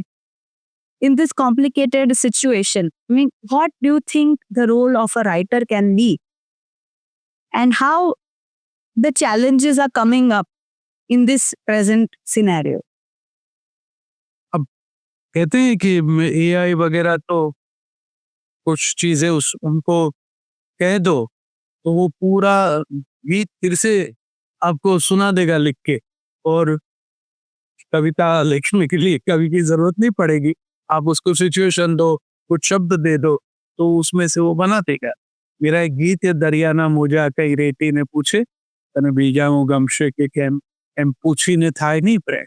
अबे मुझे किसी ने कहा कि इसको डाल दो, मैं सीधे से बोला यार अब हमें तो नहीं करना है, कोई करे तो बाद में देखा जाएगा, वो उसकी मर्जी। पर सृजनात्मकता, अब ये आपका एआई भी किसी की सृजनात्मकता की ही तो देन है। लोग कहते हैं कि अभी इंसान को हटा देंगे, ये इसलिए नहीं हो सकेगा क्योंकि अल्टीमेटली तो इंसान ने ही ये बनाया है। अगर इंसान को लगेगा कि ये कुछ ज्यादा कर रहे हैं तो इनको हटाने के लिए भी इंसान के पास तो दिमाग है ही है, तो वो हटा देगा। फिलहाल वो चल रहा है। कोई एक चीज बाजार में जब आती है तो उसका एक आकर्षण होता है, तो उस वक्त उस हिसाब से संगीत में भी अलग अलग तरह की विधाएं वो एक जगह पे डाल के कुछ नया संगीत तैयार करो, ये सब होगा। टिकेगा वही जिसमें कोई सत्व है। आप कितना भी करो वो फोक म्यूजिक को हटा नहीं सकते, वो रूट से थोड़े बहुत इधर उधर जाओ अलग बात है, और वापस वहां आना पड़ता है। तो ह्यूमन नेचर की जो कुछ भी विशेषता मर्यादा जो कुछ भी है उसका जिस तरह से एक्सप्रेशन नई पीढ़ी लाएगी उसे देखेंगे हम लोग। पर एक श्रद्धा मुझे ये है कि ये सृजनात्मकता को हटा नहीं पाएंगी, कुछ भी करेंगे तो वो अब आप मतलब अगर हम इसको आपका वो सब एआई वगैरह में अगर गीता जी की फिलोसॉफी को डाल दें और कहेंगे तो ये फिर से भगवत गीता लिख डालेगा। ये फिर उसका लिखा हुआ भगवत गीता का ग्रंथ, और स्वयं भगवान ने नीचे आके वो वॉर लाइक सिचुएशन में खड़े रह के जो बातें बताई और जिस ढंग से बताई उसमें कुछ तो फर्क होगा। कहते हैं कि ऐसा भी वक्त आएगा ये फर्क भी नहीं रहने देंगे, इतना परफेक्ट करेंगे। एक डॉक्टर हो कि मैं इस तरह के कॉन्फ्रेंस में मुझे बोलना था तो उन्होंने कहा था सर भाई अभी तो चलो आप कहते हो कि ह्यूमन टच पर इतना परफेक्ट करेंगे हम कि इसकी भी जरूरत नहीं पड़ेगी, मशीन पक्का करके दिखाएगा और ऐसा करके दिखाएगा कि आपको लगेगा यार इंसान की गलती हो सकती है, इसकी नहीं होगी। मैंने बोला यार हमारे जमाने में तो हमारे एरिया में सोसाइटी में जो चाचा बैठते थे डॉक्टर, वो हम सब की नस को जानते थे और सीजनल इफेक्ट उनको पता होता ही था। तो वो हम आके बैठे, ज्यादा कुछ बातें में हमारे पापा के बारे में बात करके हमारे लिए पुड़िया दे देते, तो हम ठीक नहीं हो जाते थे। बोले वो जो ह्यूमन टच था वो अब नहीं रहा। अब आपको हर एक बात में रिपोर्ट चाहिए, आप कॉन्फिडेंस से फट नहीं करते। हमारे यहाँ वो डायग्नोसिस बुजुर्ग सीधा ही कर देते थे, अरे कुछ नहीं है, जा यार इतना ही है। आपको ये कहने में आज भी इतनी पढ़ाई के बाद आप वो कॉन्फिडेंस नहीं, क्योंकि अभी और ये सब सुविधा आ गई है, तो you want to be sure कि आपका पेशेंट ठीक हो, परफेक्ट ट्रीटमेंट मिले। तो वक्त है, बदलता रहता है। I think it's a very scary scenario, क्योंकि कहीं ना कहीं ऑथेंटिसिटी पे एक प्रश्न आ जाता है कि कितना ऑथेंटिक है, बट आई एम श्योर कि it can hopefully not take the reality of human touch in all the aspect. Coming to the question, the architect's diary is more towards, till now used to publish more for the architect and the designers or the creative people. Now, this segment talks about the impact of architecture, light, spaces, geography, cultural context into, the writing inspirations for poets like you or any creative person. How much role does architectural spaces or architectural vocabulary in all the aspects, light and shadow and air, and how do they impact your creative writing? अब ये बहुत ही complicated है। अगर architect के हिसाब से बने हुए कोई कोई एक विशेष ऐसे स्थान पे मैं बैठूं बैठ के अपनी कविता लिखूं, तो वो एनवायरनमेंट कविता में क्या असर छोड़ेगा ये तो पता नहीं चलता। क्योंकि ये जो आप लोग डिजाइन बनाते हो वो भी इतनी ऑब्वियस नहीं बनाते कि कविता में, और अगर उसके बारे में मैं बात करूं तो वो तो बहुत ही स्थूल हो जाएगा कि ये इस तरह से है। और हाँ, मैं लिख रहा हूँ कहीं से एक लाइट का छोटा सा उसमें रेज ऑफ लाइट है, तो वो मेरे मन में गई रहेगा और मैं मेरी कविता में कहीं उसका एक एक्सप्रेशन आ सकता है। पर कॉन्शियसली उसके बारे में मैं लिखूं तो वो तो बहुत ही क्रूड मेथड है कि मैं चलो यहाँ से लाइट आ रही है, यहाँ है फिर ये शेडो, तो मैं लाइट और शेडो के बारे में कविता लिखूं। पर कवि ये इन दोनों का इम्पैक्ट जो दिमाग पे है, और लाइट के साथ शेडो का होना या शेडो के होने का एहसास, कहीं पे लाइट है उसका भी एहसास भी है, ये इमोशन जो मेरे मन में चला उसका एक रसायन, वो कहीं एक्सप्रेशन में आ सकता है। हम प्राकृतिक वातावरण, भौगोलिक कोई ऐसी स्थिति, वो दीपक के रूप में चल सकता है कि चलो मैं यहाँ पहाड़ों के बीच में बैठा हूँ, समंदर के पास बैठा हूँ और समंदर के सामने बैठी समंदर की ही कविता करूं, ये जरूरी नहीं है। मैं कविता करूं क्योंकि समंदर ने मुझे अंदर से इस तरह से खोल दिया है, तो ये इम्पैक्ट हो सकता। मैं चिड़िया के सामने बैठ के चिड़िया के बारे में निबंध लिखूं, ये बहुत ही बालिक बात, वो बहुत ही फालतू है। और एक एक हाइट पे आ जाने के बाद ये भी हो जाता है कि मुझे क्यों चिड़िया के सामने बैठ के चिड़िया के लिए लिख, मेरे पास इतना तो है कि मैं बिना चिड़िया के सामने बैठ के चिड़िया के लिए लिख सकता हूँ। अब हम जब बच्चे थे और स्कूल में वो जो कुदरती दृश्य वो ड्रॉ कराते थे, तो ये आज के बच्चे को और मैं जब बचपन में था और मेरे पिताजी को भी अगर पूछते तो हम सब एक जैसे ही चित्र बनाते। वही तीन इतने त्रिकोण जैसे वो पर्वत, बीच में एक जगह से सूरज, आकाश में 3-4 बादल, 4-5 उड़ा की हुई चिड़िया, यहाँ से एक नदी निकली और एक ये पेड़। अच्छा, ये हमने देखा ही नहीं ना, मैंने कभी पर्वत ही नहीं देखा, तब भी मैंने ये ड्राइंग किया है। तो शायद कहीं अंदर रहता होगा अगले जन्मों में या फिल्मों के कारण, या तो बहुत स्थूल रूप से तो नहीं आता, पर हाँ प्रकृति का प्रभाव रहता है। मूड एनहांसमेंट में शायद ये होता है। लाइट का भी ऐसा ही है, जैसे कि मुझे सुबह अच्छी लगती है पर शाम ज्यादा अच्छी लगती है। शाम में विरह का एक स्थायी भाव है और मनुष्य मात्र के अंदर विरह का भाव स्थायी है। अब देखो, बहुत सक्सेसफुल लवर है, वो जिसे चाहता था उससे शादी की है, खुश है, बहुत कोई परेशानी नहीं, फिर भी मुकेश जी के गाने गाता है उदासी के, और इतने अच्छी तरह से गाता है, उसको टच करता है। क्यों? तो आदमी है ना, वो जहां से आया है वहां से अलग हुआ है। परमात्मा से ये जो आत्मा अलग होके आई है ना, तभी से विरह का भाव उसके अंदर है।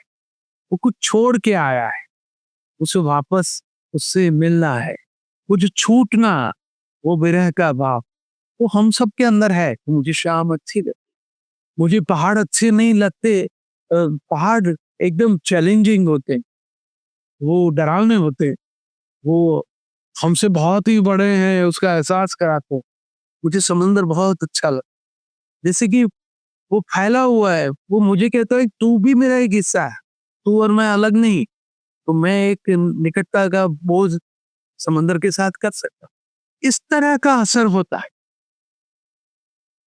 So I think, sir, out of your such a huge experience in writing, in script writing, in All India Radio, you also write movies, you've written songs, and I think there's nothing much left to explore in the genres. You've touched all the genres, and हाँ, मैं model भी रहा। oh, I think I'm very sure. In that reference, I would want to ask you always quote that, I keep my hair white. And the reason is very interesting to know. I want the audience to know a beautiful answer which Sir normally gives. Why do you love to keep your personality the way you are keeping? वैसे कुछ किया नहीं, इसलिए ये हो गया है। ये मैं तो कभी हंस के कहता हूँ कि ये गलत शैम्पू के कारण हो गया था, फिर अब ये है तो है, तो मैं इसे कुछ कहता हूँ। बहुत लंबे हो जाते हैं तो मेरा वो जो बंदा है वो कहता है सर मैं थोड़ा थोड़ा काट लेता हूँ। बाकी वो अपने क्लाइंट्स को भी कहता है कि सर रखते हैं इस तरह से रखो। well, वैसा जरूरी नहीं है, सब अपनी। So you talk about ki white hair and it's so white money. हाँ, मतलब क्या मतलब लोगों को आगे बाल और सो में इंटरेस्ट ज्यादा है, सफेद बाल और सफेद पैसों के प्रति रुचि कम भी है। और वो खैर वो अपनी अपनी जगह, सबकी अपनी सोच। मैंने तो जैसे थे वैसे ही रखे हैं, और हुआ अच्छा है कि पत्नी ने भी कभी इसके बारे में कुछ कहा नहीं। उसने भी कहा ये जैसे ही है वैसा ही है, इसमें अब कुछ हो नहीं सकता।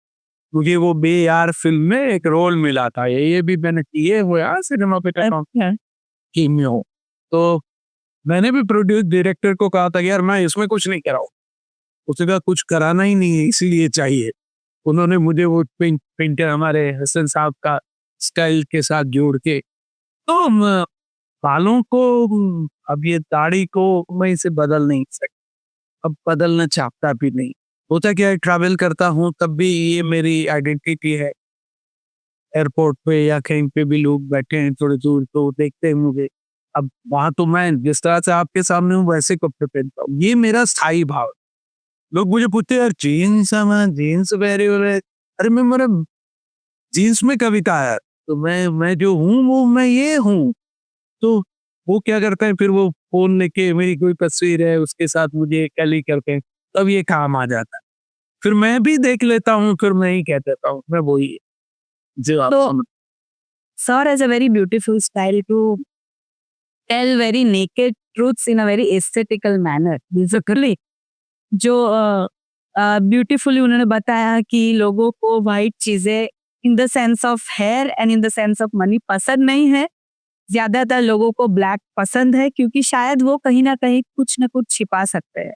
When you talk about low maintenance and that authenticity, that originality is always in white.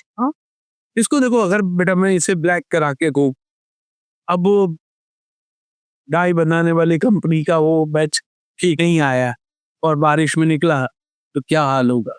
ये इधर से रंग खुल के नीचे उतर जाएगा, पता चल जाएगा इससे अच्छा है जैसे ही बालों में मैं कहीं भी जा सकता हूँ, कहीं भी घूम सकता हूँ। मैं ये भी हंस के कहता हूँ, जिसका अपना नाम दाई हो वो हमें कितना जिंदा रखे।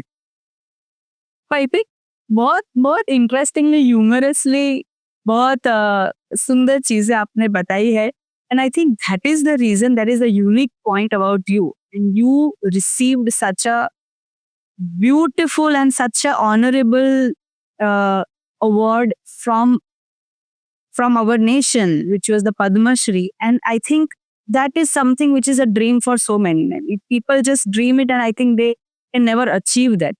You actually achieved. And how is your feeling after achieving such a prestigious award? And what do you think that changed you as a person after receiving that? एक तो मिला तो बहुत अच्छा लगा। मैं ये इस तरह की फॉल्स मॉडेस्टी नहीं करूंगा, मैं ऑनेस्ट हूँ, मुझे अच्छा लगा। पर चूंकि ये मिलेगा ऐसा कहीं दूर तक था नहीं। मैंने अपना काम किया। मैंने क्या काम किया? मैंने कविताएं लिखी, गीत लिखे मेरी भाषा के। वो गीतों को लोगों ने गाया, लोगों तक मेरी भाषा उस हिसाब से पहुंची। मुझे ये साहित्य एवं शिक्षण इस तरह से मिल, मुझे लगता है शायद ये शिक्षण इसमें ज्यादा है, क्योंकि मैंने क्लासरूम में जाके अब तो उसमें भी पढ़ाया, पढ़ाना चाहता भी था उस जमाने में, पर वो नहीं पाया। तो ये लोक शिक्षण रेडियो के जरिए मैंने किया। छोटे बच्चों से लेके बड़े बूढ़े, इलिटरेट से लेके एलिट तक रेडियो के जरिए मैंने बहुत सारे 24 साल में इतने प्रोग्राम किए, इतने लोगों को बट आपने बहुत सारे फेलियर्स भी देखे होंगे, इश्यूज, कॉम्प्लिकेशंस। सो वहां से यहाँ तक की जर्नी, मतलब वो फेल्यूर तो अब चलना शुरू करो तो गिरना उसका हिस्सा है। अब रुक गए तो रुक गए, फिर नहीं चल सकते आगे। हमने वो उस वक्त उठने की हिम्मत कर ली और फिर से आगे चले। फिर हमारा चलना लोगों को भी ऐसे भी होते हैं ना साथ में ही चलने वाले जिनको अच्छा ना लगता हो, उन्होंने भी कोशिश की होगी कि भाई इसे क्यों चलने देना चाहिए। उसमें भी हम चल गए हैं तो चल गए। अब जो बीत गया उसे भूल, मैं वो पीछे मुड़ के देखूं तो उन सब के लिए मन में ऐसा कोई दुर्भाव आए, ऐसा अब नहीं होता। क्या है कि जब हम शिखर की ओर अगर अगर जा रहे हैं ना पहाड़ों में, तो जब तक चलते हैं ना तब तक वो आस पास के वो सब कंटक और वो पत्थर और ये सब परेशानी हमें परेशान कर सकती है। ऊपर से जब नीचे का रास्ता देखते हैं ना तो ये नजर नहीं आते। तो अब वो क्यों सोचना कि क्या हो सकता था, मैं अब जहां हूँ वहां भी उसकी इच्छा होगी तब हो। तुमने अपनी कोशिश अपने काम में की, ऑनेस्टली की, और किसी ने इसके बारे में नोट किया, ठीक है, नहीं की, तो ये लोक शिक्षण है, ये शायद मेरे सम्मान में के कारण में होगा। और मैं मंच पर से, टेलीविजन से, सिनेमा से, रेडियो से, अखबारों में कॉलम के जरिए दिखता रहता हूँ और ज्यादातर रिश्तों के बारे में बात करता हूँ, अपनी भाषा की महिमा के बारे में बात करता हूँ, क्राइसिस इन रिलेशनशिप के बारे में मेरी चिंता रहती है। तो नई पीढ़ी को अगर उनके साथ बात करने का मौका मिलता है तो कुछ बातें करता हूँ। ये सभी ही उस हिसाब से लोक शिक्षण। तो शायद जिन्होंने नोट किया उनको लगा कि आई एम बिट कंसर्न, मैं अपने एक निस्बत रखता हूँ इन सब चीजों से, I am honest in it, ऐसा भी लगा होगा। और सिंसियरली जितना हो सकता था उतना तो मैंने किया ही।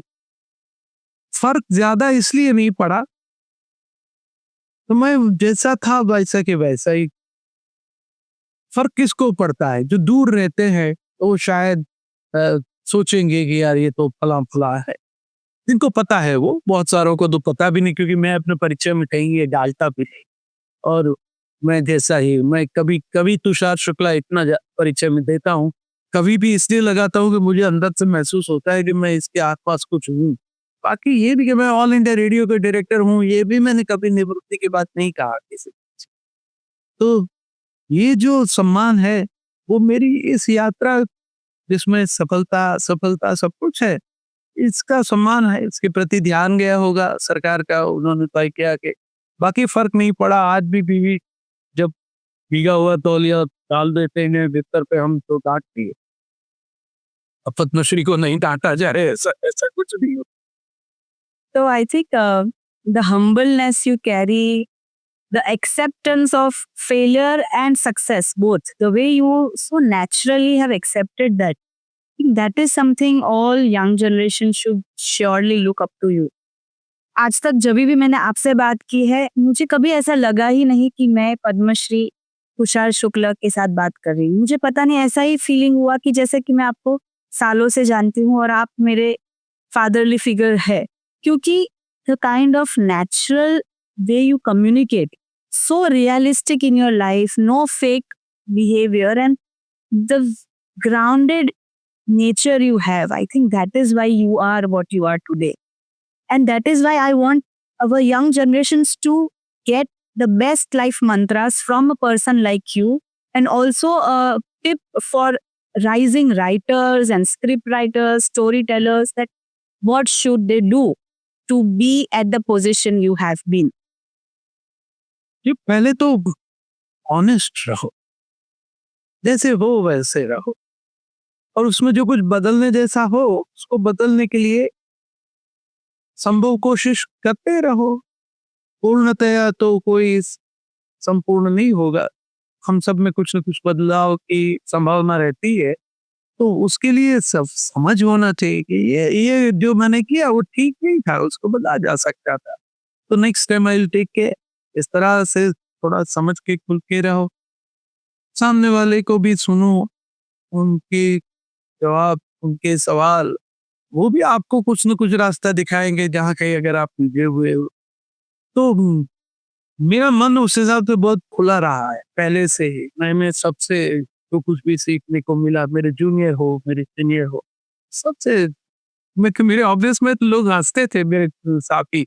मैं अफसर हूँ, बड़ा अप्रूवल देने के अधिकार में हूँ, तो पर मैं तो ऑफिस में चक्कर काट के किसी साथी के टेबल पर जाके उसकी कोई प्रपोजल हो जो मुझे सैंक्शन करनी होती है, वो फाइल मेरे टेबल पे पहुंचे उससे पहले मैं उसके टेबल पे घूमते घूमते आता, जा कॉपी पीता, वही से अप्रूवल कर देता कि यार। तो कुछ लोगों को लगता भी था कि जरा साहब बनूंगा। साहब कहाँ से बनूं, मैं उस हिसाब का साहब नहीं बन पाया। ये भी है कि कुछ लोगों को लगा कि अभी हर एक काम साहब को करना नहीं चाहिए, कराना आना चाहिए। ये भी एक आर्ट है, एडमिनिस्ट्रेशन। वो फेल्योर था, मुझे इतना कुछ नहीं आया कि मैं सबके पास काम कराऊं, पर मैं काम करके दिखाता था कि इस तरह से कर सकते हैं। But that was my style of working. ये सब चीजें अगर बच्चे सीखें, और जो लिखना चाहते हैं वो बहुत बड़े हैं। पहले होता क्या है, ये सोशल मीडिया के जरिए मैं देखता हूँ, ये फ्रेंड रिक्वेस्ट, फिर आपने उसे एक्सेप्ट कर लिया, फिर वो कविता लिखे, वो कविता कुछ ठीक कविता के स्तर के हिसाब से या मुझे जो अपील कर सके ऐसी शायद ना हो, अपने आप में बहुत ही अच्छी हो, पर मुझे नहीं उठ पाई वो उस बात, मैं समझ नहीं पाया। अगर हमने लाइक नहीं किया वो उनको बुरा लग जाता है, फिर वो मैसेज करते हैं लाइक तो किया नहीं आपने पढ़ी, आपने, मैं कहा हाँ पढ़ी, लाइक नहीं किया। अब वो भी वही तय करेंगे कि मुझे लाइक करना है। जब मैं कमेंट नहीं किया, लाइक किया, तो कमेंट तो करो।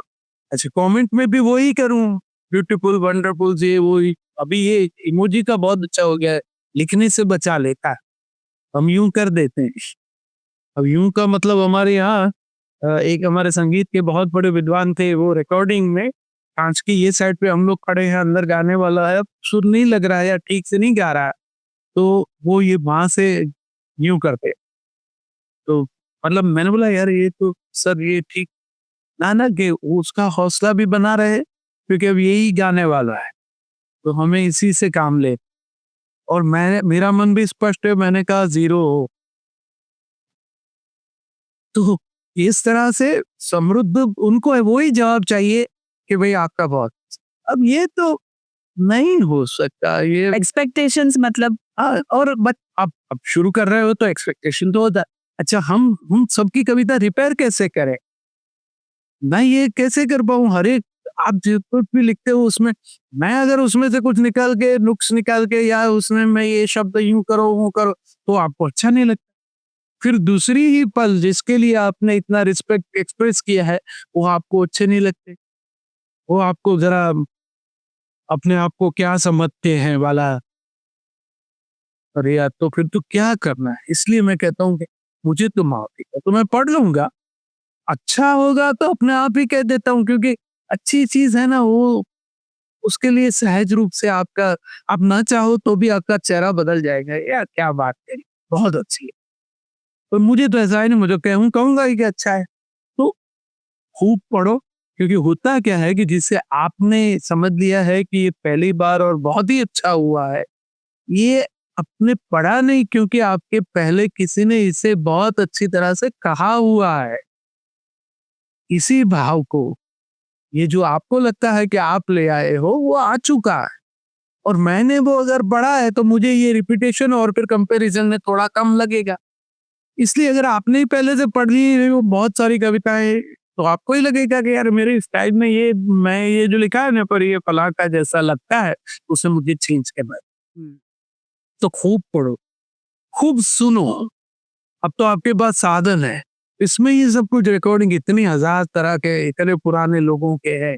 आप सुनो, सुनने से एक्सप्रेशन आएगा, सुनने से नए शब्दों का परिचय होगा, उच्चार शुद्धि होगी। वो सब मिलके शब्दों का आपके पास का शब्द मंजूषा इतनी भरी हुई होगी कि जब आप किसी चीज को कहना चाहते होंगे तो आपको सही शब्द मिलेंगे। इतना तो करना चाहिए अगर लिखना हो। बस ये कि लिखना है तो पढ़ो, हमें पढ़ना नहीं है, सीधा ही लिखना है तो फिर लिखो, हम आपको भी मना नहीं कर सकते, आप भी लिखो। So I think it's very beautifully expressed by Sir ki if you want to achieve, you have to any day work hard with all your senses, observe, feel, write. There is emotion in all the senses, and in the minute that all is awakened, I think you can definitely learn poetry at least in the initial levels. And after that, we have a lot of inspirations like you from where they can get into the depth of writing in the various genres which you have already explored. So I think as a quick, मतलब आजकल सबको सब कुछ shortcut और easy way में समझना है, तो अगर I want my viewers to know you in just 15 questions, I would want to ask you a beautiful quick canvas round. And this quick canvas round we've made so that we can, portray your canvas of life, like the journey of your life in the various colors you've explored in few beautiful questions. They have to be very natural, candid and quick. Because जितना time मिलता है उतना इंसान manipulate कर सकता है. So let me start with the first question, and the first question is the quote that lives in your soul. Love is to care. Okay. One Gujarati word the world must learn. केम छो? I think everyone will say Majha. A fictional character you deeply relate to. Gujarati के एक बहुत बड़े नवल कथाकार कन्हैयालाल मुंशी, इनकी एक कथा त्रयी में उनकी इमेजिनेशन का एक कैरेक्टर है काक। वो एक गुजराती साहित्य में ऐसा परफेक्ट मैनली कैरेक्टर नहीं हुआ होगा। काक मुझे बहुत प्यारा लगता है। Pen or mic, your true weapon. Mic तो अच्छा लगता ही है पर it must be back with the power of pad. Your most cherished poem, written or read, any of. यहाँ मैं तो कोट करूं क्योंकि मुझे एक फिल्म की नज्म बहुत अच्छी लगी कॉलेज के दिनों से ही शायद। Yes. हाँ, कैफी आजमी साहब की हैं। मैं ये सोचकर उसके दर से उठा था कि वो रोक लेगी मना लेगी मुझको, हवाओं में लहराता आता था दामन के दामन पकड़कर बिठा लेगी मुझको। कदम ऐसे अंदाज से उठ रहे थे कि आवाज देकर बुला लेगी मुझको, मगर उसने रोका न उसने मनाया, न दामन ही पकड़ा न मुझको बिठाया, न आवाज ही दी न वापस बुलाया, मैं आहिस्ता आहिस्ता बढ़ता ही आया, यहाँ से जुदा हो गया, यहाँ जुदा हो। क्या पता क्यों, पर ये नज्म का मेरे साथ कुछ होगा तो आज भी रही है ज़ाहिर। Very beautiful. Stage or solitude? Where do you belong? Stage तो अच्छा लगता है, पर सॉलिट्यूड में मैं अपने आप को एनरिच करता हूँ। Yes. One thing love taught you.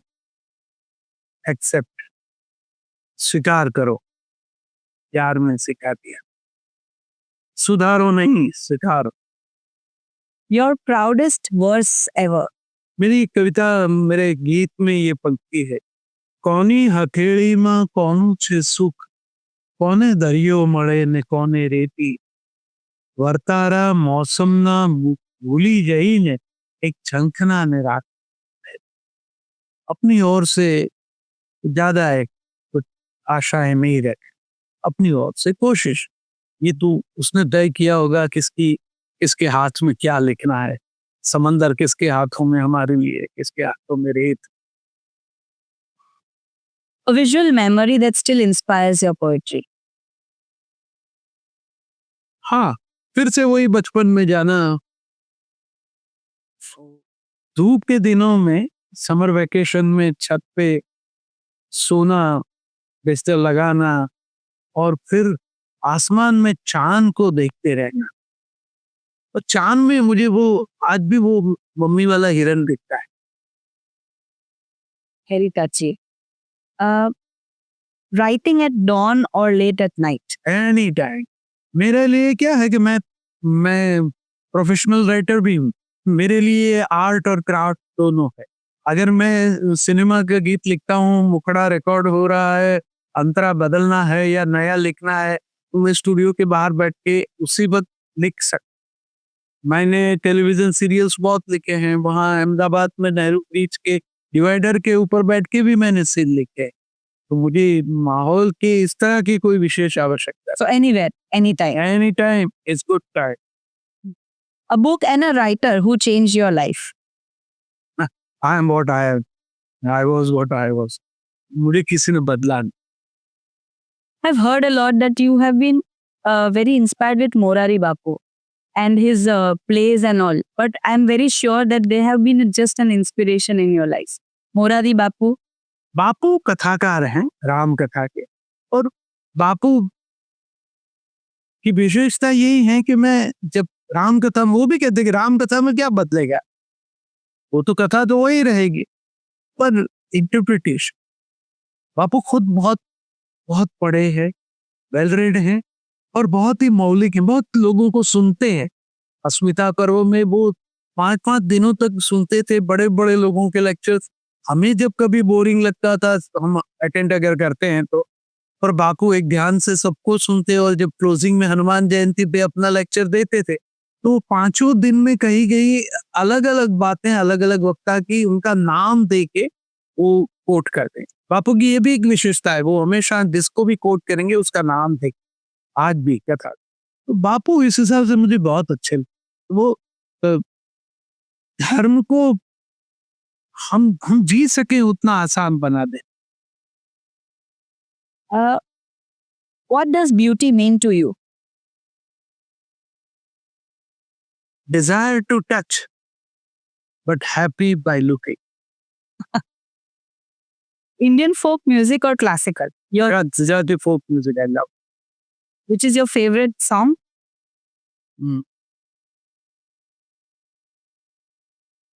अब वो तो बहुत सारे होंगे, गुजराती लोक गीतों में इसकी समृद्धि ही इतनी है। हेमू गढ़वी के गाए हुए बहुत सारे गीत हैं, और रेडियो के कारण मेरा रिश्ता बहुत रहा है नजदीकी, वो ग्रामोफोन रिकॉर्ड के साथ। तो मैं किसी एक को तो नहीं बता पाऊंगा। Anger or patience, your personal struggle? Patience, trying to control my anger. And Tushar Shukla sir in one word. Satisfied. मजा जो है, जहां हूं, जैसा आनंद में। Sir, you are famous for writing very situational poems and situational script. જેમ કહીએ કે હૃદય સ્પર્શી ને પ્રાસંગિક વાર્તાઓ અને પ્રાસંગિક કવિતાઓ. You are known for that. And I think one of my favorites, and maybe of lots and lots of people, કે પપ્પા મને મૂકવાને આવશો કે નહીં. I think it is in Gujarati, but I think it touches every daughter's soul. So can you please quote a few lines of that poem? अरे जब एक बेटी कहती है कि सुनाओ तो कैसे नहीं सुनाएंगे. कहा वो रचना में वही एक चित्र है. आपके सभी सुनने वाले चाहे गुजराती है, गुजराती नहीं है, दूसरी जबान के हैं, जो कोई भी हमें अब इस वक्त सुन रहा है, उनके सबके घरों में ये होता होगा.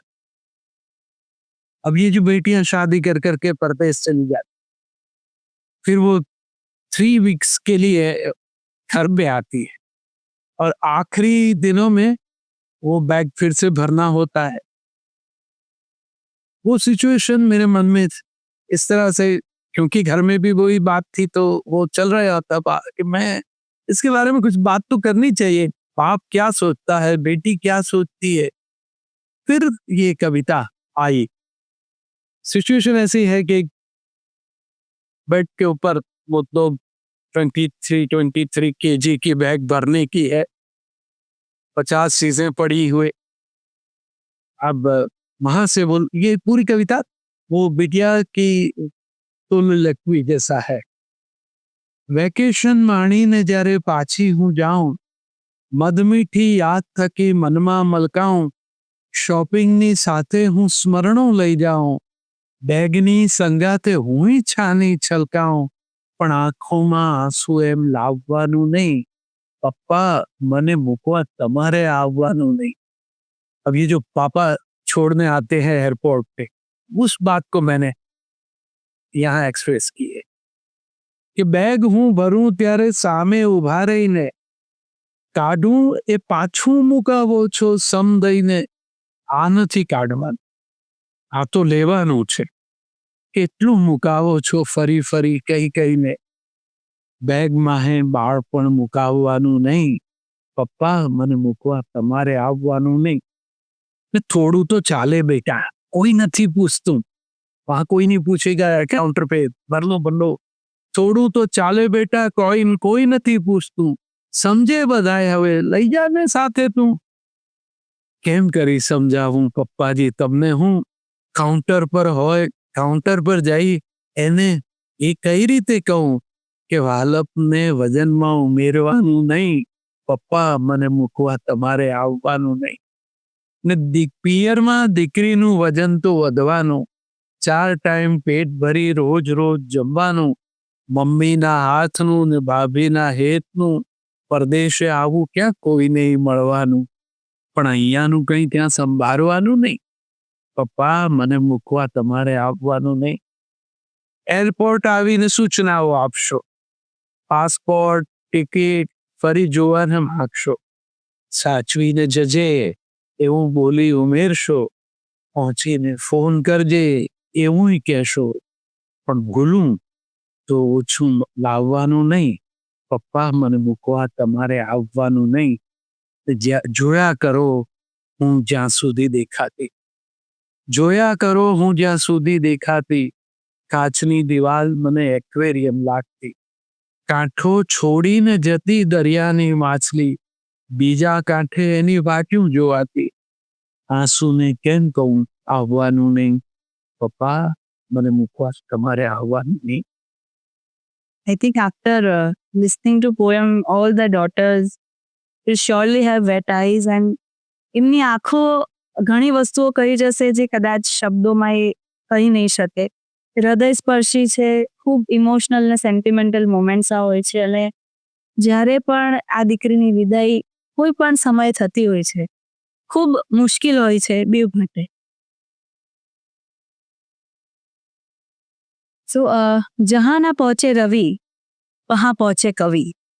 और कवि सिर्फ कविता नहीं लिखते, वो जिंदगी के छुपे हुए दर्द, प्रेम और प्रश्नों को शब्द देते हैं. कवि समय से पहले जीते हैं, और वक्त से आगे चलते हैं। और इसीलिए जो जो आपने सब कहा वो बहुत फ्यूचरिस्टिक अप्रोच है जो आपने ऑलरेडी पास्ट में महसूस किया है, and that is like time travelling and very important for young generations to know. There are lot of conversations we feel that हाँ यहाँ पे एंड है इस कन्वर्सेशन, बट जो बातें हमने छेड़ी है आज, I think it is a start, it's a fresh beginning to lot of new things. It's not an end, it is lot of emotions whispering in my eyes की, in my years की, मतलब जैसे कि रात भर वो मेरे दिमाग में चलेंगे कि जो तुषार सर ने ये जो कहा है मैं भूल ही नहीं पाऊँ। Today it wasn't just an episode. I think everybody will relate to it. It was not an episode. It is a journey towards an incarnation of your new self, to understand your clarity about lot of aspects which are important in your life and the raw truth of being humans. So Padma Shri Tushar Shukla sir, you didn't just speak, you touched. You touched our souls, you touched our emotions, and it resonates with every person listening. So I'm very sure that what you said can be felt. They just don't need to understand the language behind it. They need to understand the emotion behind it. And that is all this episode was about, that how the role of expressionism, maybe via any language, is.